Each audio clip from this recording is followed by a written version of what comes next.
You said get it out of the way, but you're not materials to actually him. doing it. But I don't like being that. I don't like being that person who's like showing up, at the last minute and dumping receipts and everything on the poor guy's desk and being like, "All right, buddy, have at it." And, there's like he's got other stuff on his desk. I like going ahead and getting it in early and just getting it out the way, not having to worry about it.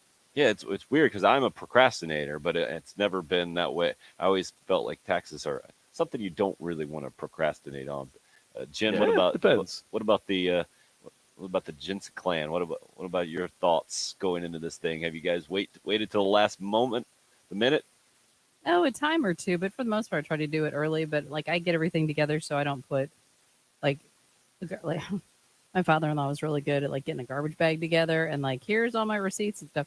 I don't do that. I do a spreadsheet for them so that I've got everything kind of broken out as far as all the different categories and everything. And then even if they need the receipts and stuff, then I have it for them. But I just try to streamline it and hand them like 2 sheets of paper. Am I the only person who heard that? Did you guys hear that? A garbage bag? I did catch it, but I also know that you know how things are. Like there is, if you have all receipts and trying to keep up with those, depending on what you do or how they factor into your taxes, you can end up with a lot of them. So a garbage bag seems fair. I mean, look, He was a special brand. He was pretty funny. I mean, I him. I'm not. That's a different way of doing it. but I I can't try to say do I've it heard quarterly that before. too. Like every quarter, I try to have the previous quarter kind of all together so that by the end of the year, it's not ridiculous. Like, yeah. You guys are very organized. I'm impressed there. No, Patrick, but what about that- you at 25 years old? I'm guessing not quite the major concern. No, I mean, I've procrastinated every year because I've never actually, at least 2 of the last 3 years, I Don't had tell to me you pay. haven't filed taxes. No, I filed taxes, Okay. but I've had to pay extra money at the end of the year, so I was in no rush Stop to the do show! that. Stop the show! Right. Do a restart. I'm putting a picture over his face now Yeah. so they can't Right. see him.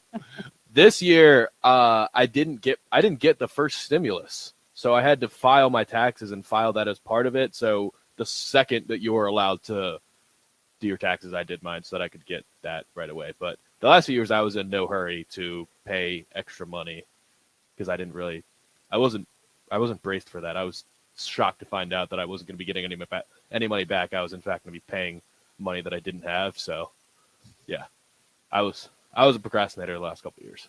So a good reminder of what this day normally means. Today for me, it was really coming off of a dramatic night last night in Major League Baseball. I was up watching, and I wanted to see how the Braves ended up. They go into extra innings and lose to the Marlins yet again. 4th straight loss, I think. Now 4-8 on the season, 6-5 final score. While that was going on, though, the random perfect game flirtation was happening with former NC State pitcher Carlos Rodon and the Chicago White Sox. I'm guessing you guys are not necessarily the baseball fans. Bill, I know you said right before the show that you did not catch that last night. Patrick, what about you? No, I mean, I saw the end of it. Not the end of it. I saw Just the the highlights because I was working, but I saw the Abreu dive and I saw him hit the guy in the foot. So No, I didn't catch that one. But what I did watch, and this is actually pretty funny because I wasn't following the White Sox. I was watching the Mets and the Phillies. Right. And I think it was Peterson for the Mets had a no-hitter going. I was watching on Major League Baseball Network, and they've got. If you guys ever seen how Major League Baseball does, I don't know if this is or how the MLB Network does this. I don't know if this is typical or I was tired last night. I decided I was going to watch some baseball, and so they had kind of a split screen, and they've got John Smoltz in their little field at the studio. And I shouldn't say little; it actually looked like a good size room with a baseball field. And John Smoltz is standing there with a glove on. He's standing on a mound that's built, and they have a split screen, and he's kind of analyzing the pitching mechanics of each pitcher while talking with the guys actually commentating the game. It was actually pretty neat. So I was watching a couple innings. So they get to the 5th, and they open up the 5th, and Peterson is pitching to the second baseman Segura, and they start talking about no hitters. And they ask Smoltz, when did you start thinking as a pitcher? When do you start thinking about a no hitter? What do you think about as a no hitter? And Smoltz says, you don't start thinking about it till about the 6th. The next pitch, the dude cranks out a home run to left field. And of course, it takes a few minutes, and the announcer goes, And there's your announcer's jinx on poor Peterson. We apologize for doing that to him. So once his no hitter was gone, I clicked off the television and went to bed. So I didn't stay up for Carlos Rodon last night, the White Sox. And it was something. I wouldn't have stayed up if it was just a no hitter, I don't think. But a perfect game to me is a little different, and I didn't realize it hadn't happened. It still now hasn't happened since 2012 in Major League Baseball. He got to 2 outs away last night, an 0-2 count on the batter, and Rodon was still pumping gas. I think one of his last pitches was 99, but he's up 0-2 and he throws a slider, and it nicks the top of the front foot of the batter, and it's a hit by pitch. And that's the only base runner last night for the Cleveland Indians. And Rodon still gets the no hitter.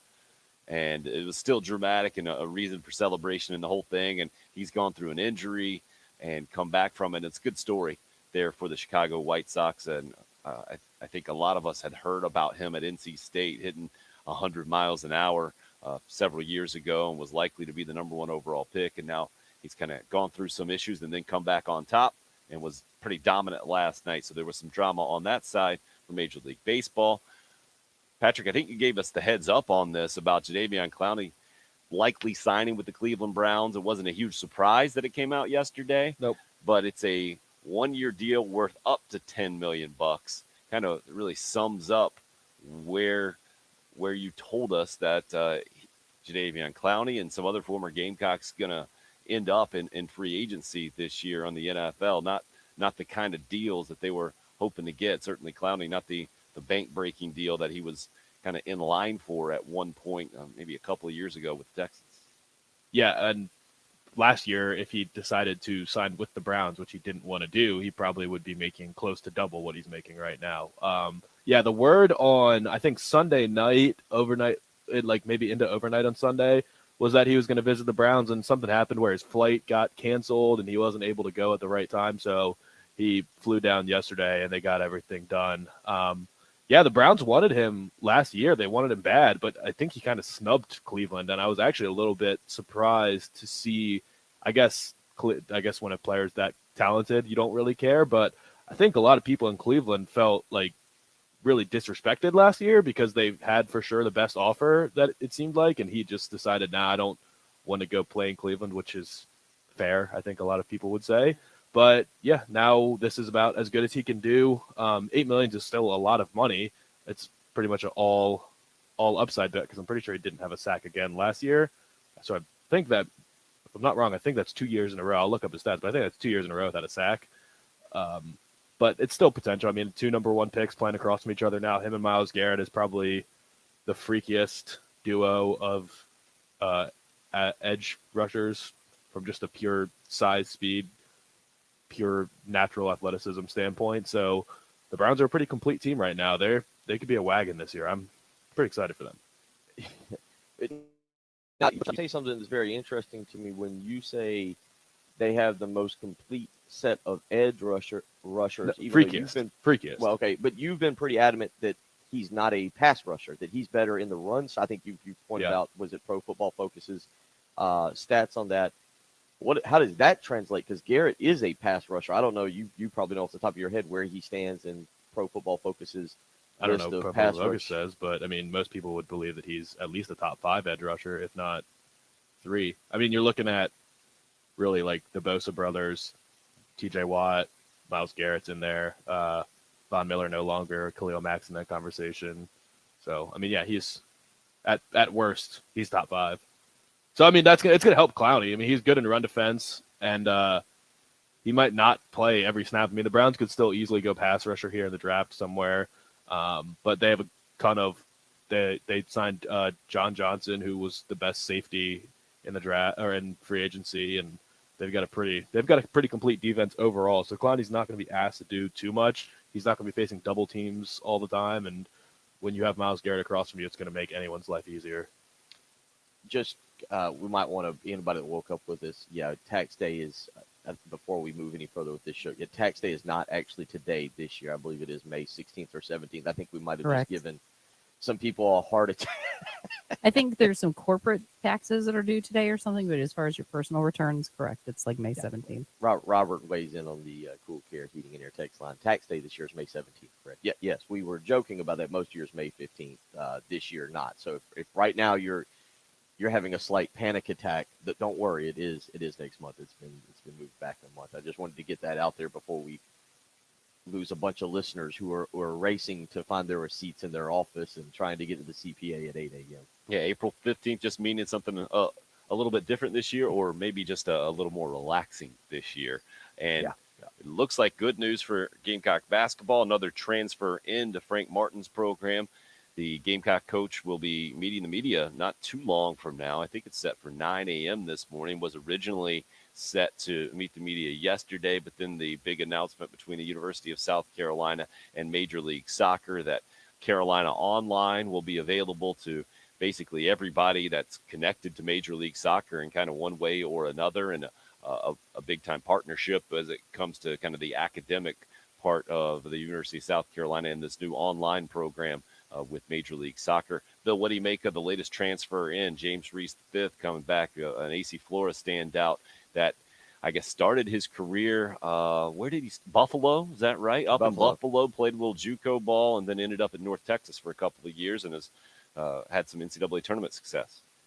Yeah, he's been a part of actually two big upsets in the NCAA tournament. Buffalo beat Arizona, I believe, 3 years ago, and then this past year, this most recent tournament, North Texas on the winning side of a game against, was it 3 seed Purdue? Am I right? It was North Texas. It was either 13-4 or 14-3. I feel like it's 14. I think Purdue was a 4 if I remember my bracket, so 13-4. Right. Yep. But a couple things stand out. You're seeing Frank Martin. My initial thought when I saw this was, I wonder what this means for Jermaine Couisnard. I also don't think you can have enough guards, and Couisnard and Bryant will be the two names that I'm most interested to hear Frank Martin talk about, because right now you've had TJ Moss transfer out, you've had Trey Hannibal transfer out. We don't know what Seventh Woods is going to do. That's another guy who is kind of out there. He could come back for his 6th year of college. He has the free year this year. Obviously, A.J. Lawson, we still, I guess, expect to make an announcement that he's going to head to the NBA. So you're filling up on guard spots still, and it's kind of interesting when you talk about Jacoby Wright, when you talk about Devin Carter being the young guys coming in.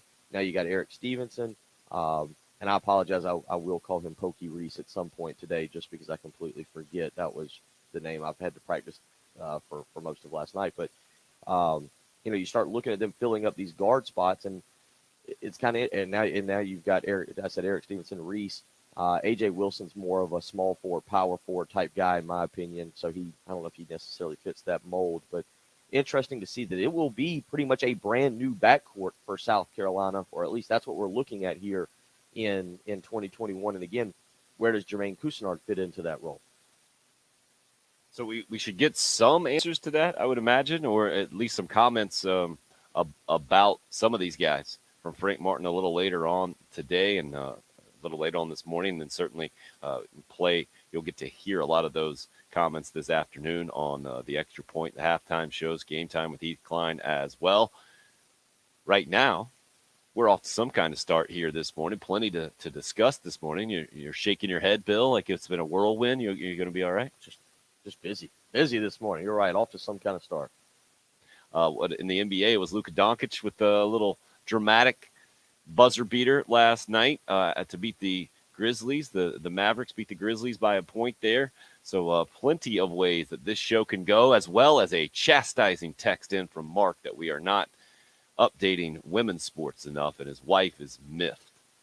Mark, we apologize to your wife, and we vow to do better there. Thank you for starting us off in the I feel like we've been called in the principal's office, in the Cool Care Heating and Air text line at 803-404-6100 is the number into the program there. You can call or text. You're listening to the early game. It's 107.5 The Game. 107.5 The Game is on everywhere, on the air, online, on your phone or tablet, on the app, Alexa, in the shower with you. quality. shepherdsglass.com. I'm going to fix some coffee. Morning, DC.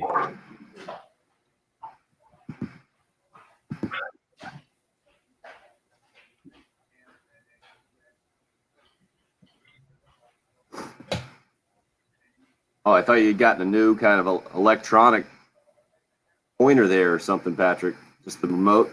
Yeah.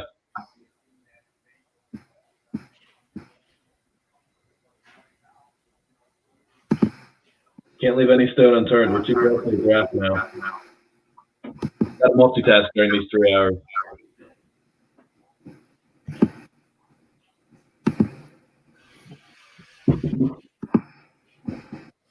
I might do a mock draft simulator for the full 7 rounds for every team, but I think that might take me like 3 hours. I don't know if I want to commit to that or not.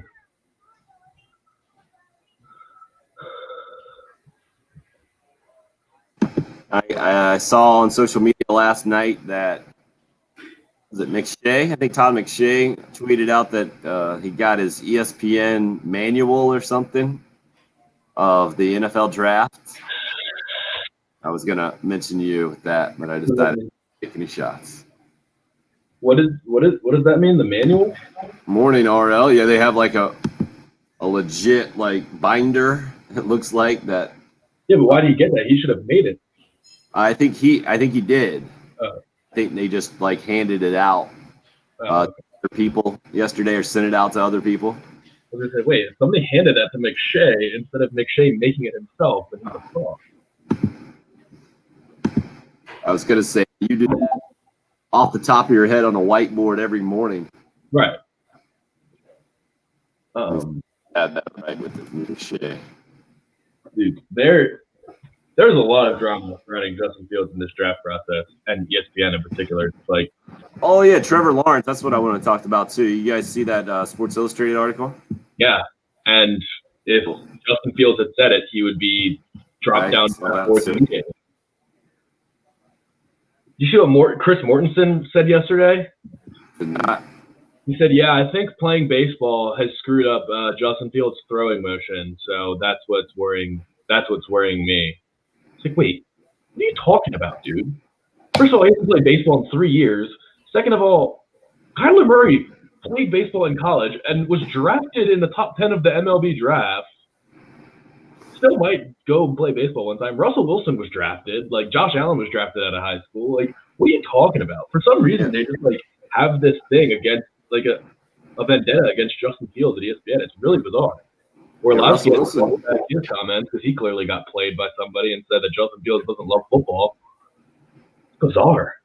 Wilson played in the minors as well. He played in Nashville for a little bit. Russell Wilson? Yeah. And he goes to Yankees spring training every year. Right. Jameis Winston played at Florida State. Yeah, Florida State, yeah. It was a crazy comment. Bill, if you haven't seen it, check out Trevor Lawrence. There's an article in Sports Illustrated about him. It is. It's really interesting. Morning, RL. I think I might have said that before, but I don't know who wrote the article. I got to find the actual article. I saw the clips, like his comments, basically saying, like, "Yeah, it's no big deal, but no pressure." Yeah, 2021 NFL Draft Manual is here. 390 player evaluations. Now I'm ready to go. Todd McShay put it out yesterday. I got 2 of them in my bookmarks. I got Dame Brugler's has 600 something prospects. Athletic. So he dominates. It's all about numbers there. Well, I'm just looking at the page lengths. PFF's draft guide, I think it's 600 pages. Did you guys read this text, by the way? Which one? From Soda City Mark. Yeah, I read it. That's what I was rolling my eyes about when you were like, "Oh, you look like, man, Yeah, get out of here with that." I got to read it all verbatim on the live stream here. So City Mark here. Hey, 107.5 crew. Perfect game was tossed by a softball pitcher from North Texas on the 12th or 13th of April.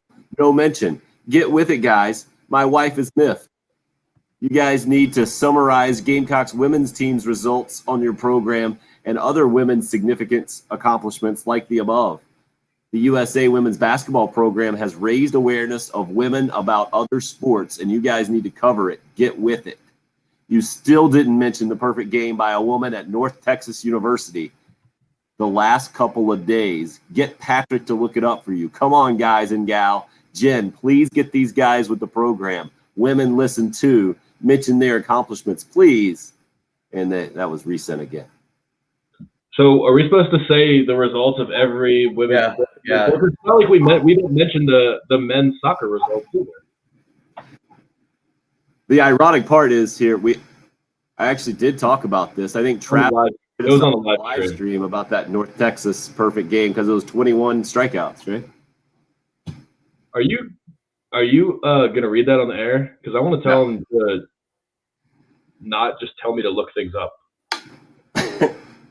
Was that the guy who was that who was it? Was that the guy that told you to He look said, things tell up? Patrick to look it up. Hey Mark, don't tell me what to do, buddy. Oh, I see the second text message. Yeah.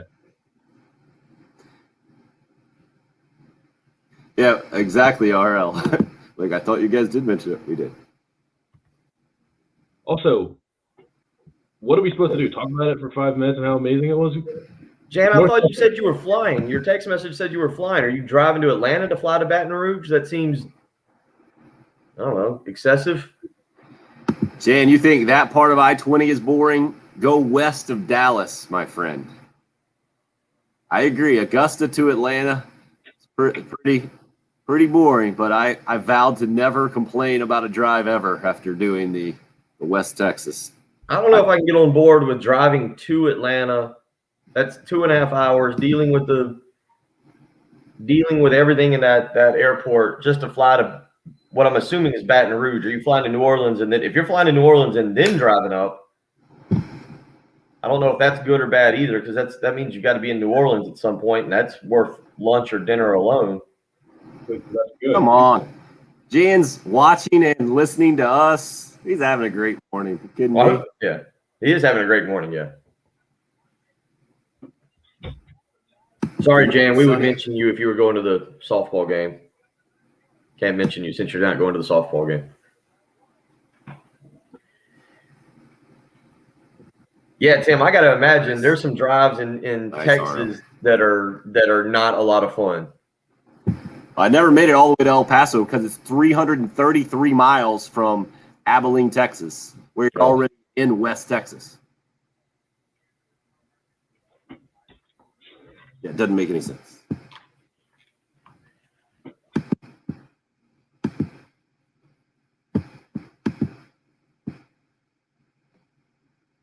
Hey, if you ever wanted to grill Bill, now's your chance. 1075thegame.com. Go to the contest tab there.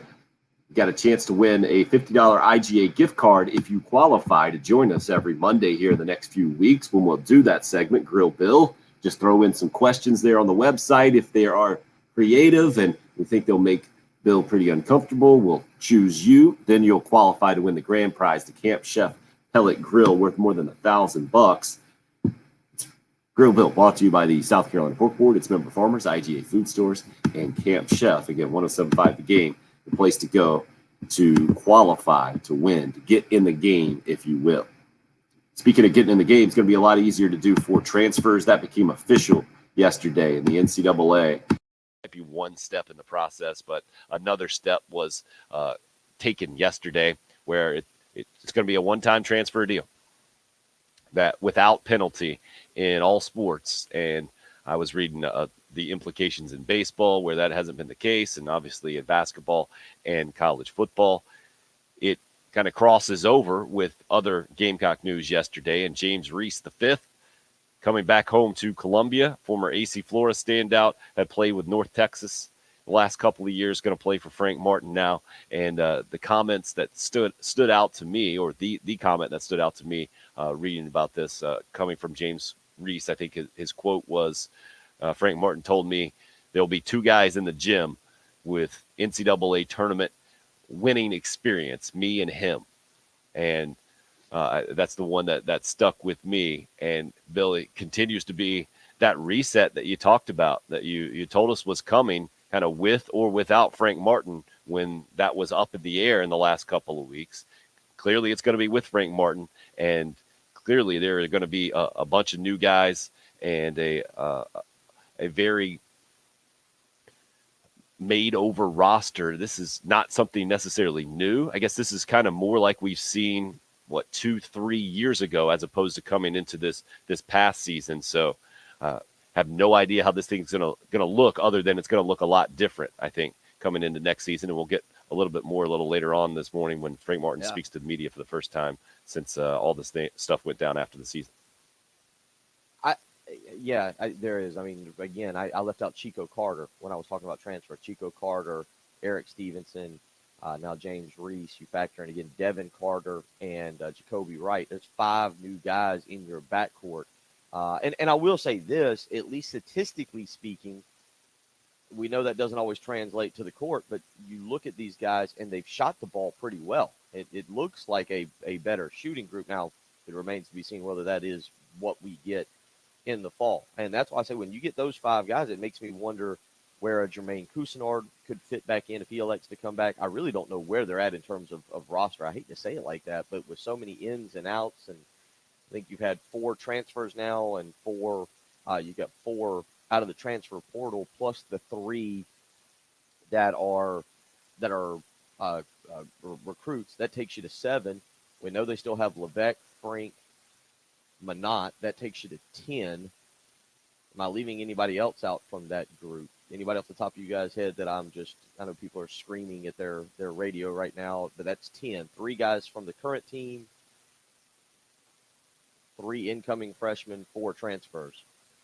Sounds about right. So that would leave you at 10. So that puts you that gives you 3 scholarships left to give. You got Cousinard, you got Bryant, maybe you got Lawson.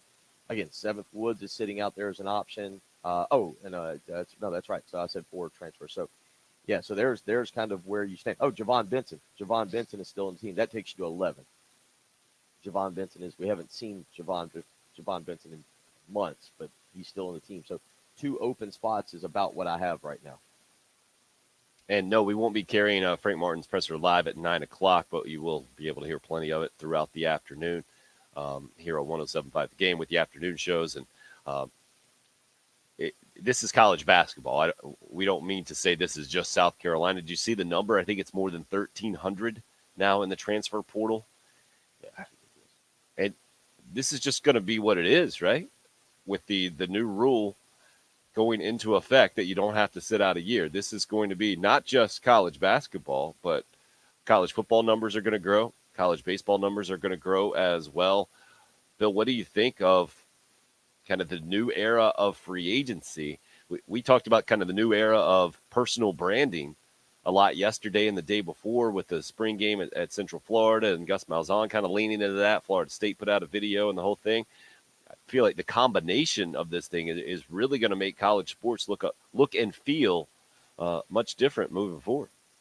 Yeah, I still think that you've got to give it time to settle in. Right now, it's the new trend. And I think I agree with Frank Martin when he talks about an AAU mentality in collegiate sports right now. Well, I'm not playing, so let me go find another team instead of sitting it out and waiting it out. Patrick, you talked about it with Alabama yesterday and how they are able to basically, Nick Saban's able to go in and say, hey, you're practicing against future pros. Come here and hang out and see what, practice against pros. And when your time comes, you'll be ready and you'll do your job. And then in 1 or 2 years, you're off to the pros yourself. You're that guy.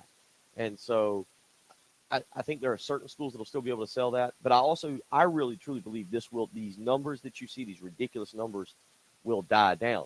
What I think will be sad, what I think you're really going to hate is the lower schools. Georgia State losing a guy, whether or not Jason Strawn ends up being really good for South Carolina in football as a defensive end is going to be very interesting to see. But the lower schools, this has happened in basketball for a while, right? Like I remember, was it Seth Curry leaving Liberty to go to Duke? We've seen guys at lesser basketball schools who hit it big for 2 or 3 years and then be like, man, I want to be in the NCAA tournament, or I want to go play in a big-time league. This really isn't a new trend with some of those guys. It is a new trend in college football, and I think that's one where you get worried as the the smaller schools now becoming a minor league system, for the Power Fives who maybe want to fill a need with, instead of going to junior college ranks, elect to go a different direction and take a guy straight out of the transfer portal. Or what about, I think Jan asked a legit question, maybe not quite worded the way that I would do it. He says, Bill, will you see less high school players sign now in basketball? My question is, will you see more rosters filled with transfers as opposed to high school guys for major big-time Power 5 programs looking to those mid-major ranks? I mean, wouldn't you – the safer bet is to go the college route, right? To go a transfer route, I would think, than the high school route in a lot of ways. I think that's almost more like the new junior college route, like you mentioned, Bill, more of a quick fix. But how do you think it will affect recruiting across the board? Let's start with football first, because that's where the conversation typically is for us and where we spend most of the recruiting time. How do you think it will change the game? Well, no, in football, I don't think it will, because you're still getting, if you're Alabama or Ohio State or Georgia, one of the big three there, you're still getting the elite guys who've got to stay 3 years. Now, most of the transfers in football are going to end up being, they're going to end up being guys who probably are coming in with a year of eligibility, maybe two. Yeah, maybe it is like LSU last year with, was it Jabril Cox? Patrick, thank you, the linebacker. So maybe if you're getting a guy and you got to plug him in for a year. But I still think in football, you end up seeing more of the elite talent, the top 100, top 150, top 200 being able to be signed. Maybe there is a trickle-down effect for some really good players that typically would have been signed by the mid to lower conference teams. Right now, you throw South Carolina in that mix. You throw, obviously several other schools. Mississippi State would be one I'd probably have in there. But, just thinking that, and then a lot of the ACC schools that typically might be able – that might get some mid-level prospects, mid-level high school prospects. Maybe they want to fill their roster with a few more transfer portal guys, because maybe those are better than the guy you could get. It's all – I remember having a – It's going to make you more selective, right? I don't know. That's basically the bottom line. Like, you have to kind of weigh the opportunity cost of, well, do I want maybe this low 3-star offensive lineman, or do I want to just keep this spot open for – because like you said, the 5 stars and the McDonald's All-Americans, you'd rather have that than a transfer and just build from. I remember having a good conversation with a basketball coach years ago who was talking about coaching at different levels, whether it was coaching in the Big South, coaching in, say, even the Southern Conference, which is a different level, coaching in and then coaching in the SEC. And then he talked about teams. And for example, right now, again, we'll throw, Georgia, Alabama, Ohio State out there. Their talent pool to stay where they're at is smaller than South Carolina's to get where they want to go. Does that make sense? Like right now, South Carolina's a 2-8 team. You can get some players on your team and you can improve your program. Alabama wants to stay where they're at. And the same thing Jan says he's asking about basketball. It's the same thing. Your talent pool at at an SEC school, to go and find guys who compete in the SEC, you got to find guys who are better. Your talent pool is smaller than that of, say, College of Charleston, where Pat Kelsey's at now, because there's a lot more prospects that can play at the Southern Conference. There's a wider talent pool. So I think you see the lower schools, especially in basketball, you're going to lose that. The higher schools, I don't think so, Jan. I think they're still going to take the elite prospects and go with them from there. It's going to be interesting for sure to see the effect this thing has, and feel like it's been an evolution to get to this point. And at some point, Billy, I think you said that you're going to see less transfers. Is that what you're saying? Well, just because you feel like so many guys are doing it initially. I mean, look, it's a one-time. Remember, this isn't like all these guys who transferred. If you don't like it this year, next year, if you want to transfer without penalty, I mean, I guess unless you're a graduate senior, unless you want to transfer, you're going to have to sit out. We got to remember this is a one-time gig. Now, maybe you see a bunch of freshmen. I think that's where it would be, though. I think you're going to see the numbers. I don't think they're going to decrease drastically. But I think we're going to see it hit peak in a year or two, this year or next year, and then it'll start to decrease slightly. Can you enter your name and then stay at your school and then enter it again the next year if you don't end up leaving? It's a good question. And then, and you got your school has to take you back. And that would that would be the same kind of situation as this NBA draft stuff that we talked about with the Gamecocks, right? We're like, why wouldn't you do that? If you're at a mid-major, why wouldn't you just throw your name out there and see who comes calling, right? If you get a sweet deal, if you get the right school come calling, why wouldn't you do it? It brings up a lot of other details for sure. And RL says it seems like major programs can eventually partner with their local lower competition level schools to park developmental student athletes in sort of a redshirt situation. You probably will see that unofficially, I would imagine. Certainly you're not going to have any kind of official deals like that. But, yeah, I would think in reality that's probably how it will end up working out. But we'll see. We're just kind of on the very precipice of all this for sure. 803-404-6100. Would love to hear from you this morning on the Love Chevy phone lines or Cool Care Heating and Air text line. The text trolls are out. They're out, and I've done my best to stay strong and try to move forward. Well, we'll see. We'll see if it works. I'm staying strong. No, the Muschamp question, the talent Muschamp question, Beamer, while our texter is clearly not a South Carolina fan and doesn't have a lot of knowledge of South Carolina, it is at Clemson Allen. It is a good question, and we can get into that later when we talk about football. It is a valid question, but I think it has a pretty clear answer. Okay, and the specific question from Clemson Allen on the text line, did Muschamp leave Beamer more talent than Spurrier left for Muschamp? He says. Okay. And one texter just continues to have an agenda this morning. Stop telling me what to do. Some of us aren't staying as strong as others. It's 3 times in a row you've told me what to do. We know. Not doing it. We mentioned it. And we did mention it, and we talked about the number of pitches it took. No, we didn't mention it. Oh yeah, we mentioned it. I'm not sure. It blurs on the live video stream and then the actual on-the-air deal. But the way the text line works is you can make suggestions, but we're not always going to follow them. That's not our job to do what you tell us to do. Not just the research boy anymore. I'm not an intern anymore. Some of us may have a chip on our shoulder, unlike Trevor. Tell him to go get his shine box. Somebody go tell Patrick to get his shine box right now. Let's see what happens. Patrick has a larger chip on his shoulder than Trevor Lawrence does. That is undoubted, completely undisputed. And there's a really good article that's, I think, brings up a lot of different topics when it comes to the Clemson quarterback, the NFL draft, and the attitude that you want your franchise quarterback to have in the NFL. We'll get to that as we roll on this morning. It's the early game here on 107.5 The Game. It's a new year. They're hungry. Clear. A new attitude. I want guys that want to be here, not just going out there to hire some guy that has a famous last name. It's not some retreads. We're a bunch of guys that I think are ready to prove to people that we can do some special things here. New attitude. I do believe that things are always meant to be. Welcome home. My parents went to school here. This is it. There's no other job in the country I would have left for.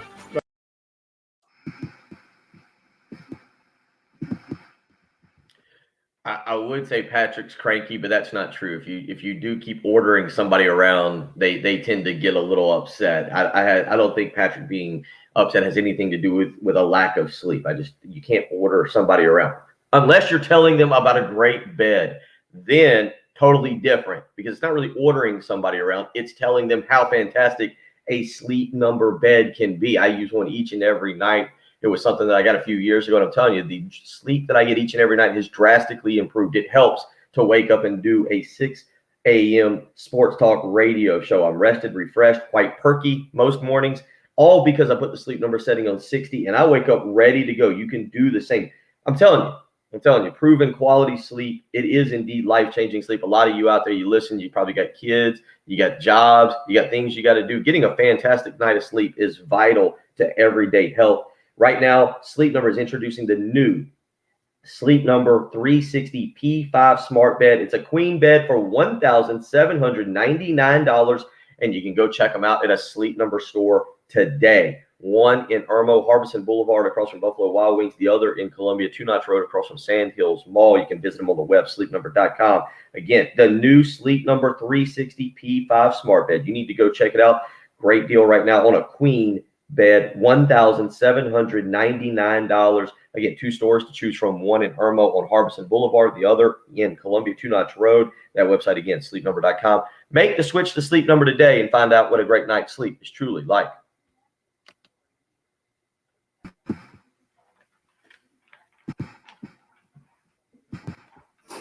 Stop telling me what to do. Sorry, someone is going to get blocked. Kind of already has been. It's a shadow ban. Shadow ban.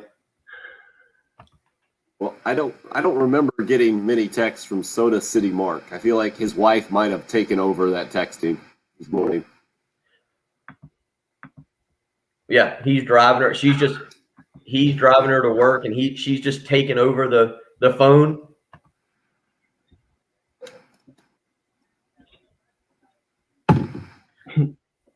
Just copy and pasting.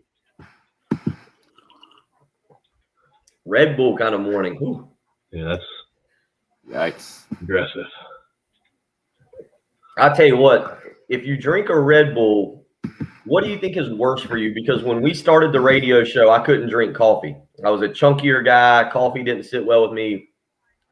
So I would drink, Tim and Jen would see me drink a Mountain Dew every morning, which I'm pretty sure is amongst one of the most unhealthiest things you can do with your life. I think Red Bull's worse than a Mountain Dew. Is it worse than a Mountain Dew? Unless you bring in a 2-liter every day. We know people that do that. I've seen that move done before. I don't know. Do you really think drinking a Red Bull is worse than drinking? I mean, a Mountain Dew's got how much sugar. I don't know how much sugar a Red Bull has. I guess you can get it the zero sugar, sugar-free. You can get sugar-free, yeah. But I mean, a Mountain Dew, like I quit drinking those, after the divorce and started losing weight. And I tried to drink one maybe a year ago. The kids and I were going somewhere, and I needed like a pick-me-up, and I didn't feel like getting an energy drink. And I took like one sip of Mountain Dew, and it was like just pouring sugar in my mouth. Yeah. There's like a new one called Bang. Yeah, I've seen that. They have them. We don't have coffee at work, so sometimes when I'm just super tired and like struggling to get through the night, I go to the vending machine, and that's the only energy drink they have. They're strong. They're really strong. They've got the crisp green apple. They just got some odd flavors. Yeah, I don't drink energy drinks at all unless it's the only option. I will every once in a while. Depending on the day. I think I had a Monster this past weekend, but I think the one Bang Energy I drink is more than if I drank a whole pot of coffee. Wow. See, I don't do any of that stuff. I tried drinking a little bit of something of my daughter's from Starbucks or whatever, and I didn't drink very much because I just don't like the taste of coffee, and I just could feel like a little buzzing at the top of my head, and I'm like, okay, this is weird, and like I hardly had any of it, so yeah, I can't imagine. Like, my heart would probably explode if I drank an energy drink. It's funny as I've gotten older, I've learned like the time frame for when you can't drink, like say coffee or a energy drink. Like if I drink it past 4 or 5 o'clock now, it will. You don't realize how much it kicks in, and I'll just lay there in bed till like 1 or 2 a.m. Yeah. Agreed, Chris. Agreed here. Yeah, thank you. He texted back and said sorry. Well, we did just get an apology. Did he really? A minor apology. I apologize if I was ordering you around. That was very nice. No. Did you guys? That is an unacceptable apology for most I need to read it then. I apologize if that's what I was doing. Well, he didn't capitalize if. He also told us what the deal was and then told me to look it up. Like, you already told us. What do I need to look up?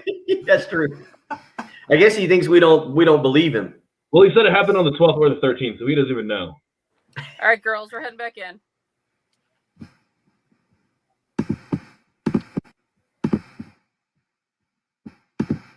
Great idea.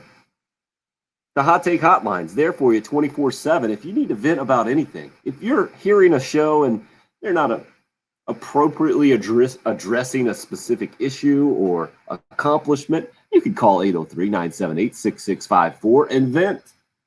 And maybe that will end up on the air.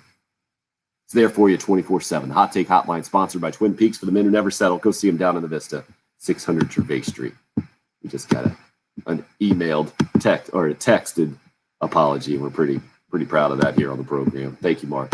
Apology accepted, even though you had an if. Well, and thank you, because if you're certain that we haven't talked about something, that means you have listened to every minute of the show for the last couple of days, and we do. We love the 3-hour listeners. It's true. We do. We need more 3-hour listeners in the world. Sports Illustrated, Trevor Lawrence. The quote coming out of this thing is, I'm not going to act like I have a chip on my shoulder, and there is more to life than football. And it's attributed to Trevor Lawrence and a profile of the Clemson quarterback headed into the NFL draft. And it's a really interesting one because I think part of that quote, too, is like, I'm not going to pretend I have a chip on my shoulder when I don't. And it feels like a lot of people have that approach in sports, and it's unhealthy in life. And I didn't realize that. I guess he recently got married, and there are quotes from his wife in there, the long time, I guess they started dating in high school, and just how he's on a different path and might have a different outlook on life and football, especially as he's headed into the NFL draft. Patrick, I know you checked out at least the headline, and there's the hot take out there that what if Justin Fields had said this? He would get roasted for it and the whole thing. Bill, are you just looking at this here in the last few minutes? Have you checked out any of the exact quotes or lines in this story yet? I'm kind of scanning it very quickly, and it is interesting, and I think it's refreshingly honest. I mean, I'm torn between, did he say something at the beginning of the interview that the writer latched onto and went that direction, and then the rest of it is like Lawrence trying to explain himself and say, well, wait a minute. I do like football. It is important to me, and I want to be a good player. It's just what I mean is I have a pretty good life outside of football. It's honest. I mean, I don't think you get a whole lot of players saying that these days in an interview, a pretty open interview. I don't know if that's the attitude I want in my quarterback, right? Like the NFL, man. You know how the NFL, it's different. Well, and you to want be guys fair, that are dedicated. To be fair, to balance it out, it also talks about how he begged his parents to play football when he was 5 years old, had to wait until he was 6, and then just wanted to go out and blast people. His dad thought he was going to be a linebacker, and he loves football. We got to get back into this because he also led the charge to bring football back and fight for the season to happen when, of everyone in the country, he needed to play the least. Right, and the article points that out. I think it's a really fair and balanced kind of look at a guy who is not as simple-minded as a lot of football players are at least portrayed. And maybe that's just where we are in 2021. Maybe it's specific to Trevor Lawrence. We'll discuss as we continue to roll on this morning here on the early. This is listen to the home of the Gamecocks, 107.5 The Game, WNKT, Eastover, Columbia. Zoom, I'm Boomer Science. Sorry, Boomer. Boomer, you're out. We go a lot of directions with that because it can tie into yesterday or the conversations about UCF and branding and guys having interest outside of football. Have you heard or seen any of the I Am Athlete thing, the network that Brandon Marshall and Chad Johnson and Fred Taylor and Shannon Crowder started? I was listening to an interview with Shannon Crowder yesterday where he was like, yeah, I mean, Brandon and Chad were playing because they wanted to go to the Hall of Fame and things like that. I was literally just trying to get a paycheck every week, and you have to talk to coaches about that in the NFL because they say you don't love football, and he's like, okay, so what? I'm good at it, and I'm working hard, and I'm feeding my family doing so. It's just my job, like viewing it as a job versus, I guess, whatever.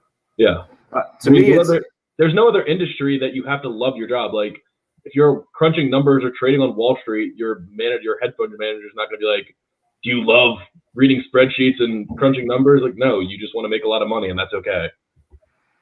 What was that terrible movie with Matthew McConaughey where he was a gambler guy? It was Al Pacino. Do you guys remember that one? Oh, Two for the Money. Yeah, all I remember is like, all this guy does is lift weights and pick winners. Was the line, right? Like that to me is like what it comes down to. It's like, what kind of mindset do you require of your employees? I feel like. Oh boy.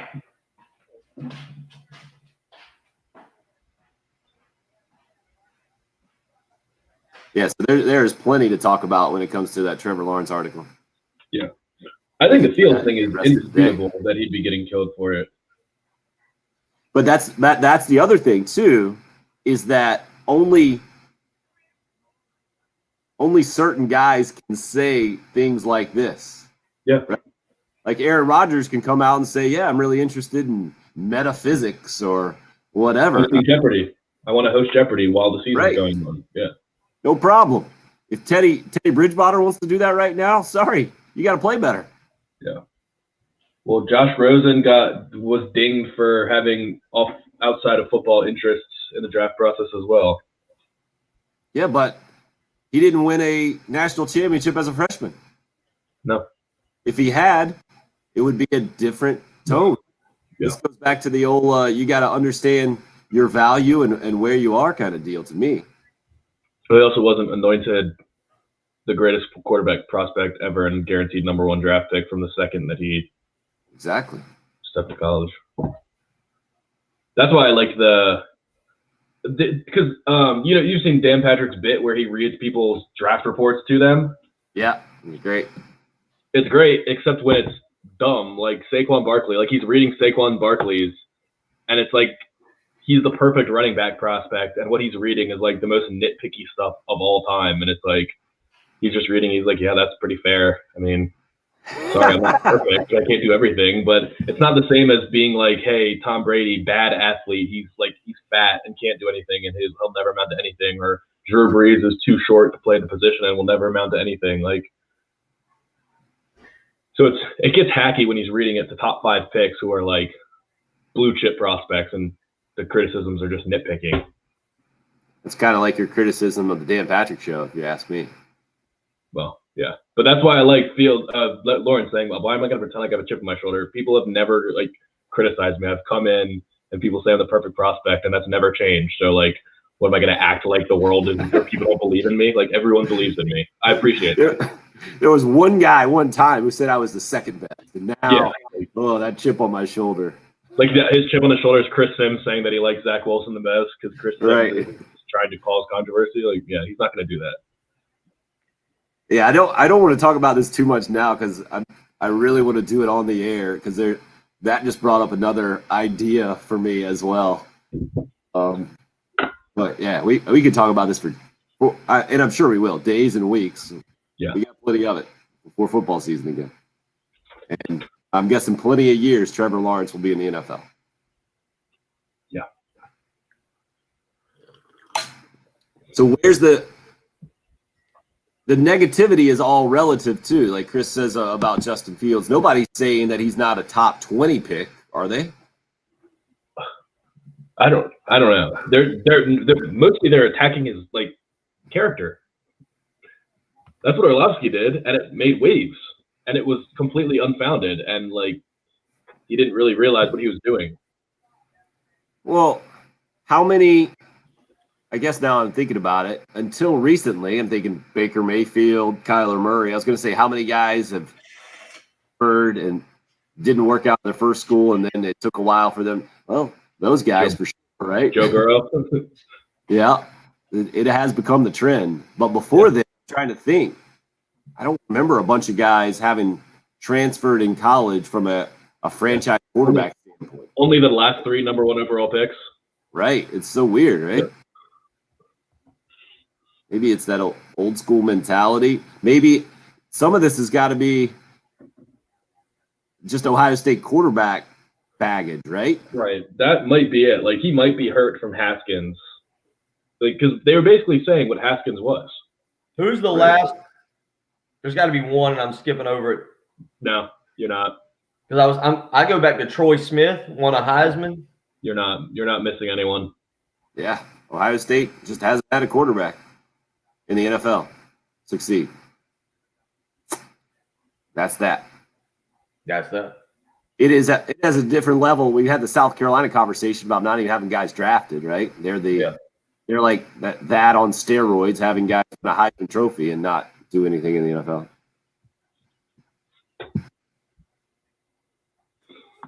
Let's head back in here.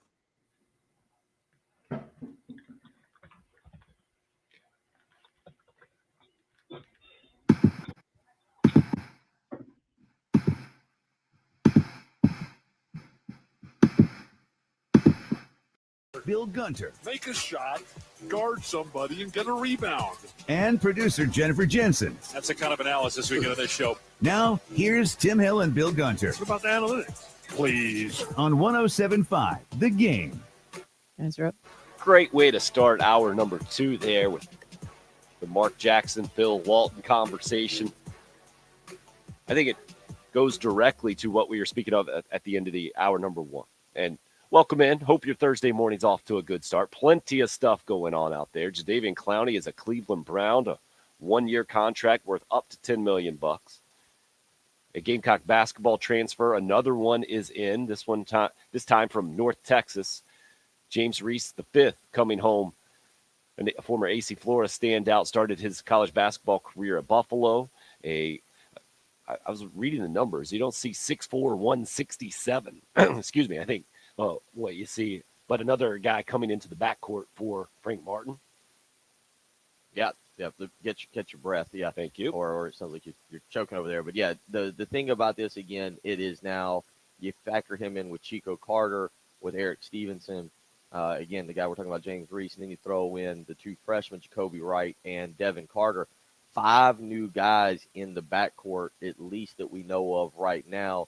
We've done the math here. We think there's at least 2 slots left, and that's there's 2. We think that they're sitting on 11 scholarship players with, not counting, I did not count A.J. Lawson. We did not count Jermaine Cousinard. We did not count Keyshawn Bryant. So you got those 3 guys left. So now what we are going to assume, I don't know if we're done with the transfers from South Carolina. And maybe that's something that Frank will address today and say that as of now, there will be no other transfer defections from South Carolina, that there could be guys who elect to go to the NBA. Patrick, we've talked about it. That's fine. If you want to go start pursuing your career, if you're Cousinard and Bryant, I do totally understand that. Some kids just don't want to do the school thing. But hopefully they're realistic about where they're going to end up, right? Like, yeah. It's hard to foresee either of them being in the G League. We're not talking the NBA. They're not going to be in the NBA next year. But it's hard to foresee either of them being in the G League. So it makes me wonder now, what those 2 guys' plans are. I think the fact that they haven't entered the transfer portal, those 2 guys, I do think Bryant and Cousinard are the 2 that, if they did put their name in the portal late, could find another high major team that would pick them up. Well, and now that the transfer rule came out yesterday, it's going to be reality in college athletics that you're going to get a one-time transfer, and that's just what it's going to be. With 1,300 plus college basketball players in the transfer portal, it is a wild west kind of atmosphere this year, especially, and we'll see how it evolves as it continues to move on. But for Frank Martin's team, this will be something that we've seen before multiple times, where there's just a lot of turnover, both in and out, and to varying success, you feel like, Bill. But after last year, where that wasn't the case, it doesn't preclude him from having a quick turnaround if these guys can fit in the way that he wants and needs them to fit in. Would you agree?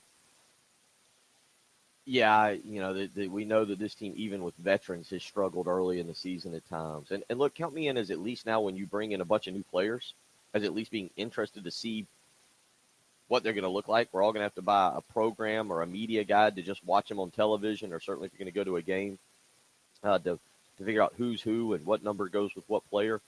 I don't think anybody will try and sell. I would assume that as we get closer to basketball season, that none of us or nobody's going to try and sell this team as an NCAA tournament team and one that has high expectations.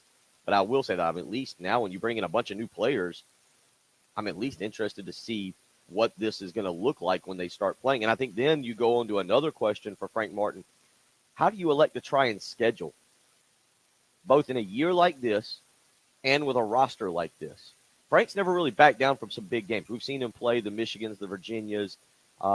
He's played Baylor in the past in the Big 12. He signed them up for that. We've seen him. He usually goes to some bigger tournaments where they can play bigger teams. The easy thing to do, I always go back to Darren Horn's first year. The Dave. Well, not that one, but it was even further back, the year that I think South Carolina made the NCAA tournament under Dave Odom.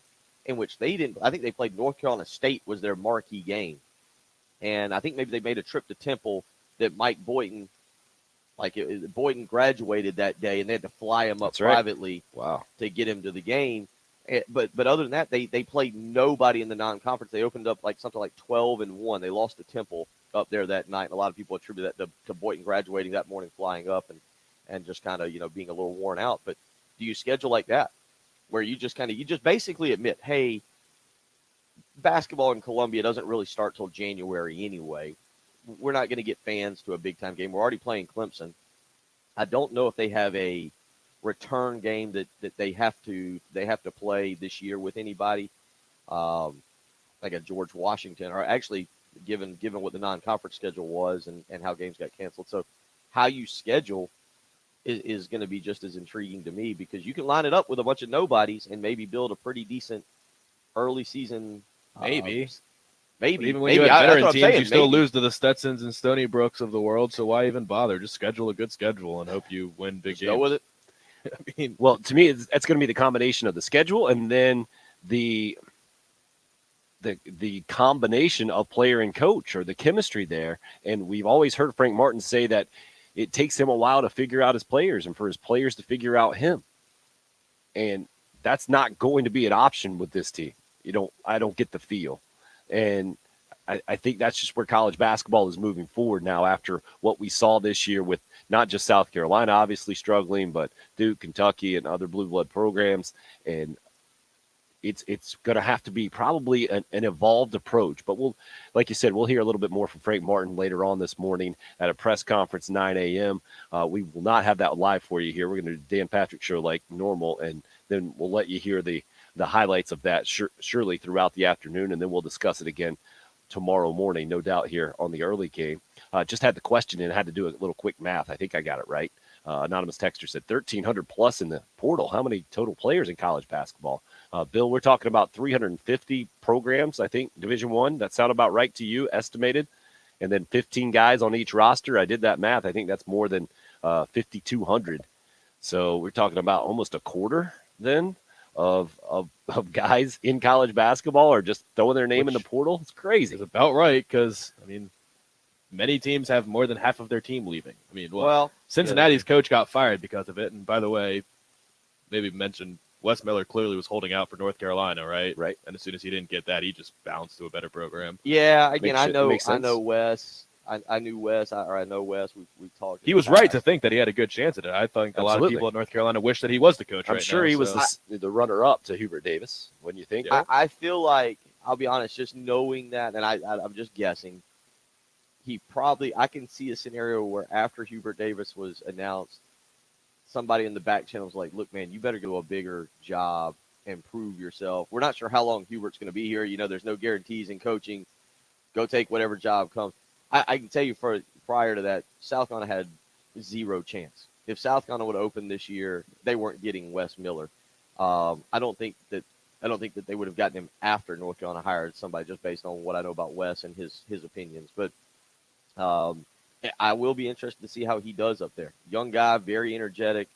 What kind of team he can put out there in a pretty good conference. So that should be a lot of fun actually to watch. I'm looking forward to the rest of our conversation, continuing our conversation about this article from Sports Illustrated about Trevor Lawrence, a profile on the Clemson quarterback ahead of the NFL draft. And kind of the theme here, the theme of the article is that Trevor Lawrence looks at football a little differently than most franchise quarterbacks, though differently than NFL franchises would probably like their quarterbacks to look at it. And the one quote that I think is probably traveling around the most is, I'm not going to pretend that I have a chip on my shoulder, and there's a little bit more to life than football. I love football, but it doesn't kind of define me, is the tone that I got out of the article. We'll discuss as we roll on this morning. 803-404-6100, because I'm interested. I know Clemson fans will see this in one way, and I feel like Carolina fans might see it in a different way. And then we get Patrick's NFL. It shouldn't be, though. Yeah, it shouldn't be. Okay, Patrick will tell us how it should be when we come back, as well as. No, I'm saying it shouldn't. Your fandom shouldn't dictate how you feel about this. Mm. But I guess it will. Well, Sonny asked the question, Patrick. He's confused. Which one's your team, Maryland or Carolina? And I think with your statement right there, you're proving your Maryland-ness and not your Carolina-ness about the rivalry and how it colors things. Who's Maryland's legitimate big rival? They don't have one. They don't have one, yeah.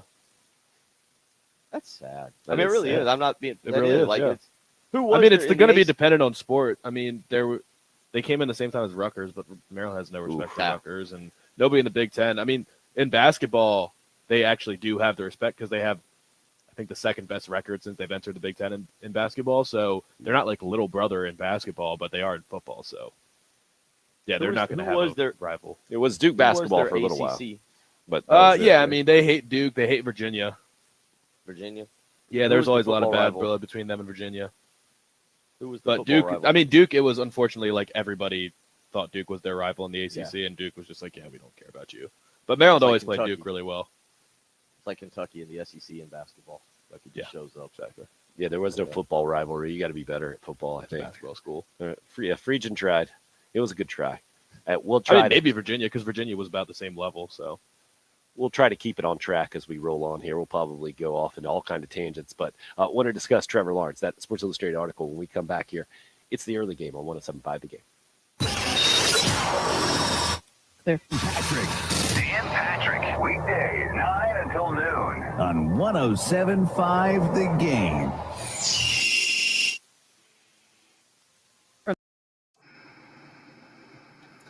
Jen's traffic update right out of there. Yeah, the Stephon Diggs and those guys refusing to shake Penn State's hands at the coin toss a couple years ago was what people thought might be the start, because they do compete geographically a lot. Right. A lot of recruiting battles happen between those two schools. Who was that? Penn State. Yeah, that's what I was thinking. But Maryland just is not. Yeah, Penn State is so far superior to Maryland as a football team. Who's the Maryland lacrosse rival? Johns Hopkins. Of course it is. That's the oldest rivalry in sport. Everybody. So if I told you that you could not watch one of these two events, it's eliminated from your life. Which one are you eliminating? You can't watch lacrosse national championship day on Memorial Day weekend, or you can't watch the first day of the NFL draft. I wouldn't watch the first day of the NFL draft. Really? Yeah, because it's 32 picks. I can just go back and check them off and say, unfortunately, I missed it. But so if you changed it to day 3, it would be more difficult for you? Yeah, that'd be difficult. That's 4 rounds. That's 4 rounds of picks. Wow. So I got to take away one of his Saturdays. Yeah. Is lacrosse championship day on Saturday? It's on Monday. So Monday. All right, we'll find it. I'm taking away lacrosse national championship day, or day 3 of the NFL draft. I just love so much Memorial Day weekend though, because it's the 2 Division I semifinals on Saturday, then the Division II and III championships on Sunday, and then the Division I national championship on Monday. So Tim, here's the great part about that question. I'll ask you the same one. If you have to watch one day of sports, you're forced to sit in front of the TV with a soda. Which day are you watching? Day 3 of the NFL draft or lacrosse national championship day? Oh, that's easy. Draft for sure. Really? You'd watch 6 hours of draft coverage that you don't care about rather than 1 2-hour lacrosse game? Well, it's not that I don't care about that. Like, to me, all this stuff, the recruiting hype, the whole thing, on the day that it happens, now National Signing Day, I'm in. It's official, right? These things are going to happen. NFL draft, they're actually on the teams now, or their trades happening. Stuff's really happening. I'm in. I could find a way to put a wager on the lacrosse game, and I could be fully invested in that. I could see that. I could get into the lacrosse national championship on a Monday. You should. And you know what? They do a really good job with it too. Anish Shroff is the play-by-play guy, and he always does a really good job of like explaining why things are happening for people because he knows that it's the first time a lot of people are watching lacrosse on TV. So they do a good job of having a former player break down like the X's and O's for people that are invested, and then the guy who never played but knows the game kind of dumbing it down for people that are first-time viewers. A Memorial Day weekend's a good time to watch your first lacrosse game. It's hard to believe. I mean, I don't know about y'all. This year just feels like it is flying by. The fact that it's the middle of April. I mean, you realize Memorial Day is six weeks away. Yeah. You've not seen it. Obviously, you don't follow any racing because you haven't seen any countdowns. Because you got the Indy 500 and see, for me, Sunday is the Indy 500, the Coca-Cola 600. Life is good. We should be able to be in the stands this year. Like right now, my tickets haven't been rebuffed, so hoping. So are they doing 100%? Not 100%, but I think last I heard they're hoping for at least 200,000 in the stands, as opposed to like 350,000 or something. But wow. So I have hotel reservations ready, and I'm planning a cruise. So. Well, they threw a curveball at us last night at soccer. We're going to do a tournament May 1st and the 2nd. I thought this was the last weekend. Oops. Kids are worn out. We had like 6 players get injured in practice last night. We just called it early. One was digging in the dirt. One started hanging on the goal post. Digging in the dirt. Let me pull that song up.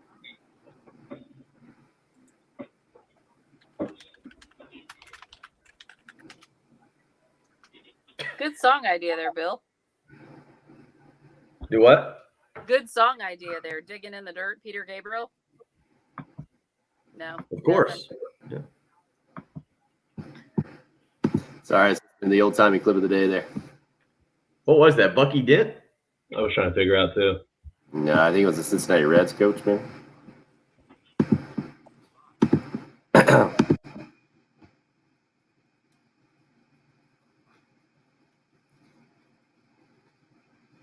All right, getting back in here. I'll do a little liner and then switch the audio back to the show and go from there. 10 times a day, Monday through Friday, through May 12th. We will give you a secret keyword at the top of the hour. Then you can text in to 95819 to qualify to win $100 plus every winner entered into the drawing for the grand prize jackpot of $25,000. It's $25K workday payday. Starts at 8 a.m., goes through 5 p.m., Monday through Friday through May 12th. Sports Illustrated. Profile, Trevor Lawrence.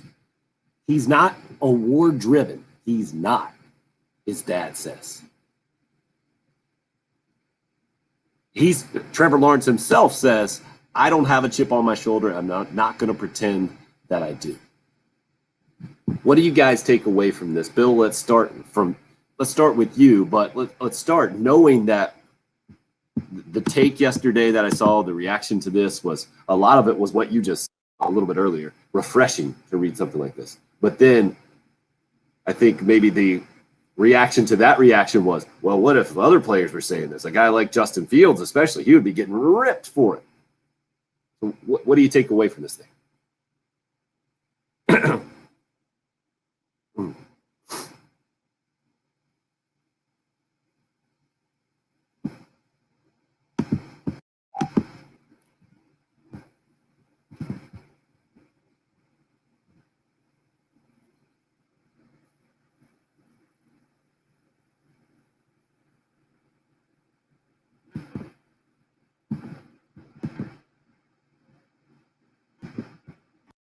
Recruited him, I believe. And AJ Cann was the same way. But he said he looks for guys that do have a chip on their shoulder, that football is the way out. And, to go down a road here, demographics play a part in this. Trevor Lawrence comes from a family where I don't think he's ever been hurting for money. And I don't think I think Trevor Lawrence could walk away and be successful. I have no clue what he got his degree in, but he could walk away and be super successful in football. It's kind of the same thing we said about Marcus Lattimore, right?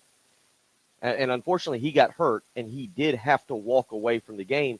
But I see the pictures he and his wife post on Twitter and talking about what he's doing now. Like, did Lattimore ever strike you as a guy who necessarily had a chip on his shoulder, that football was his end-all, be-all, that he had to play? I'm asking a serious question there to you, Tim. You, I think, covered a little bit. Was that Lattimore to you as a guy who needed the game of football?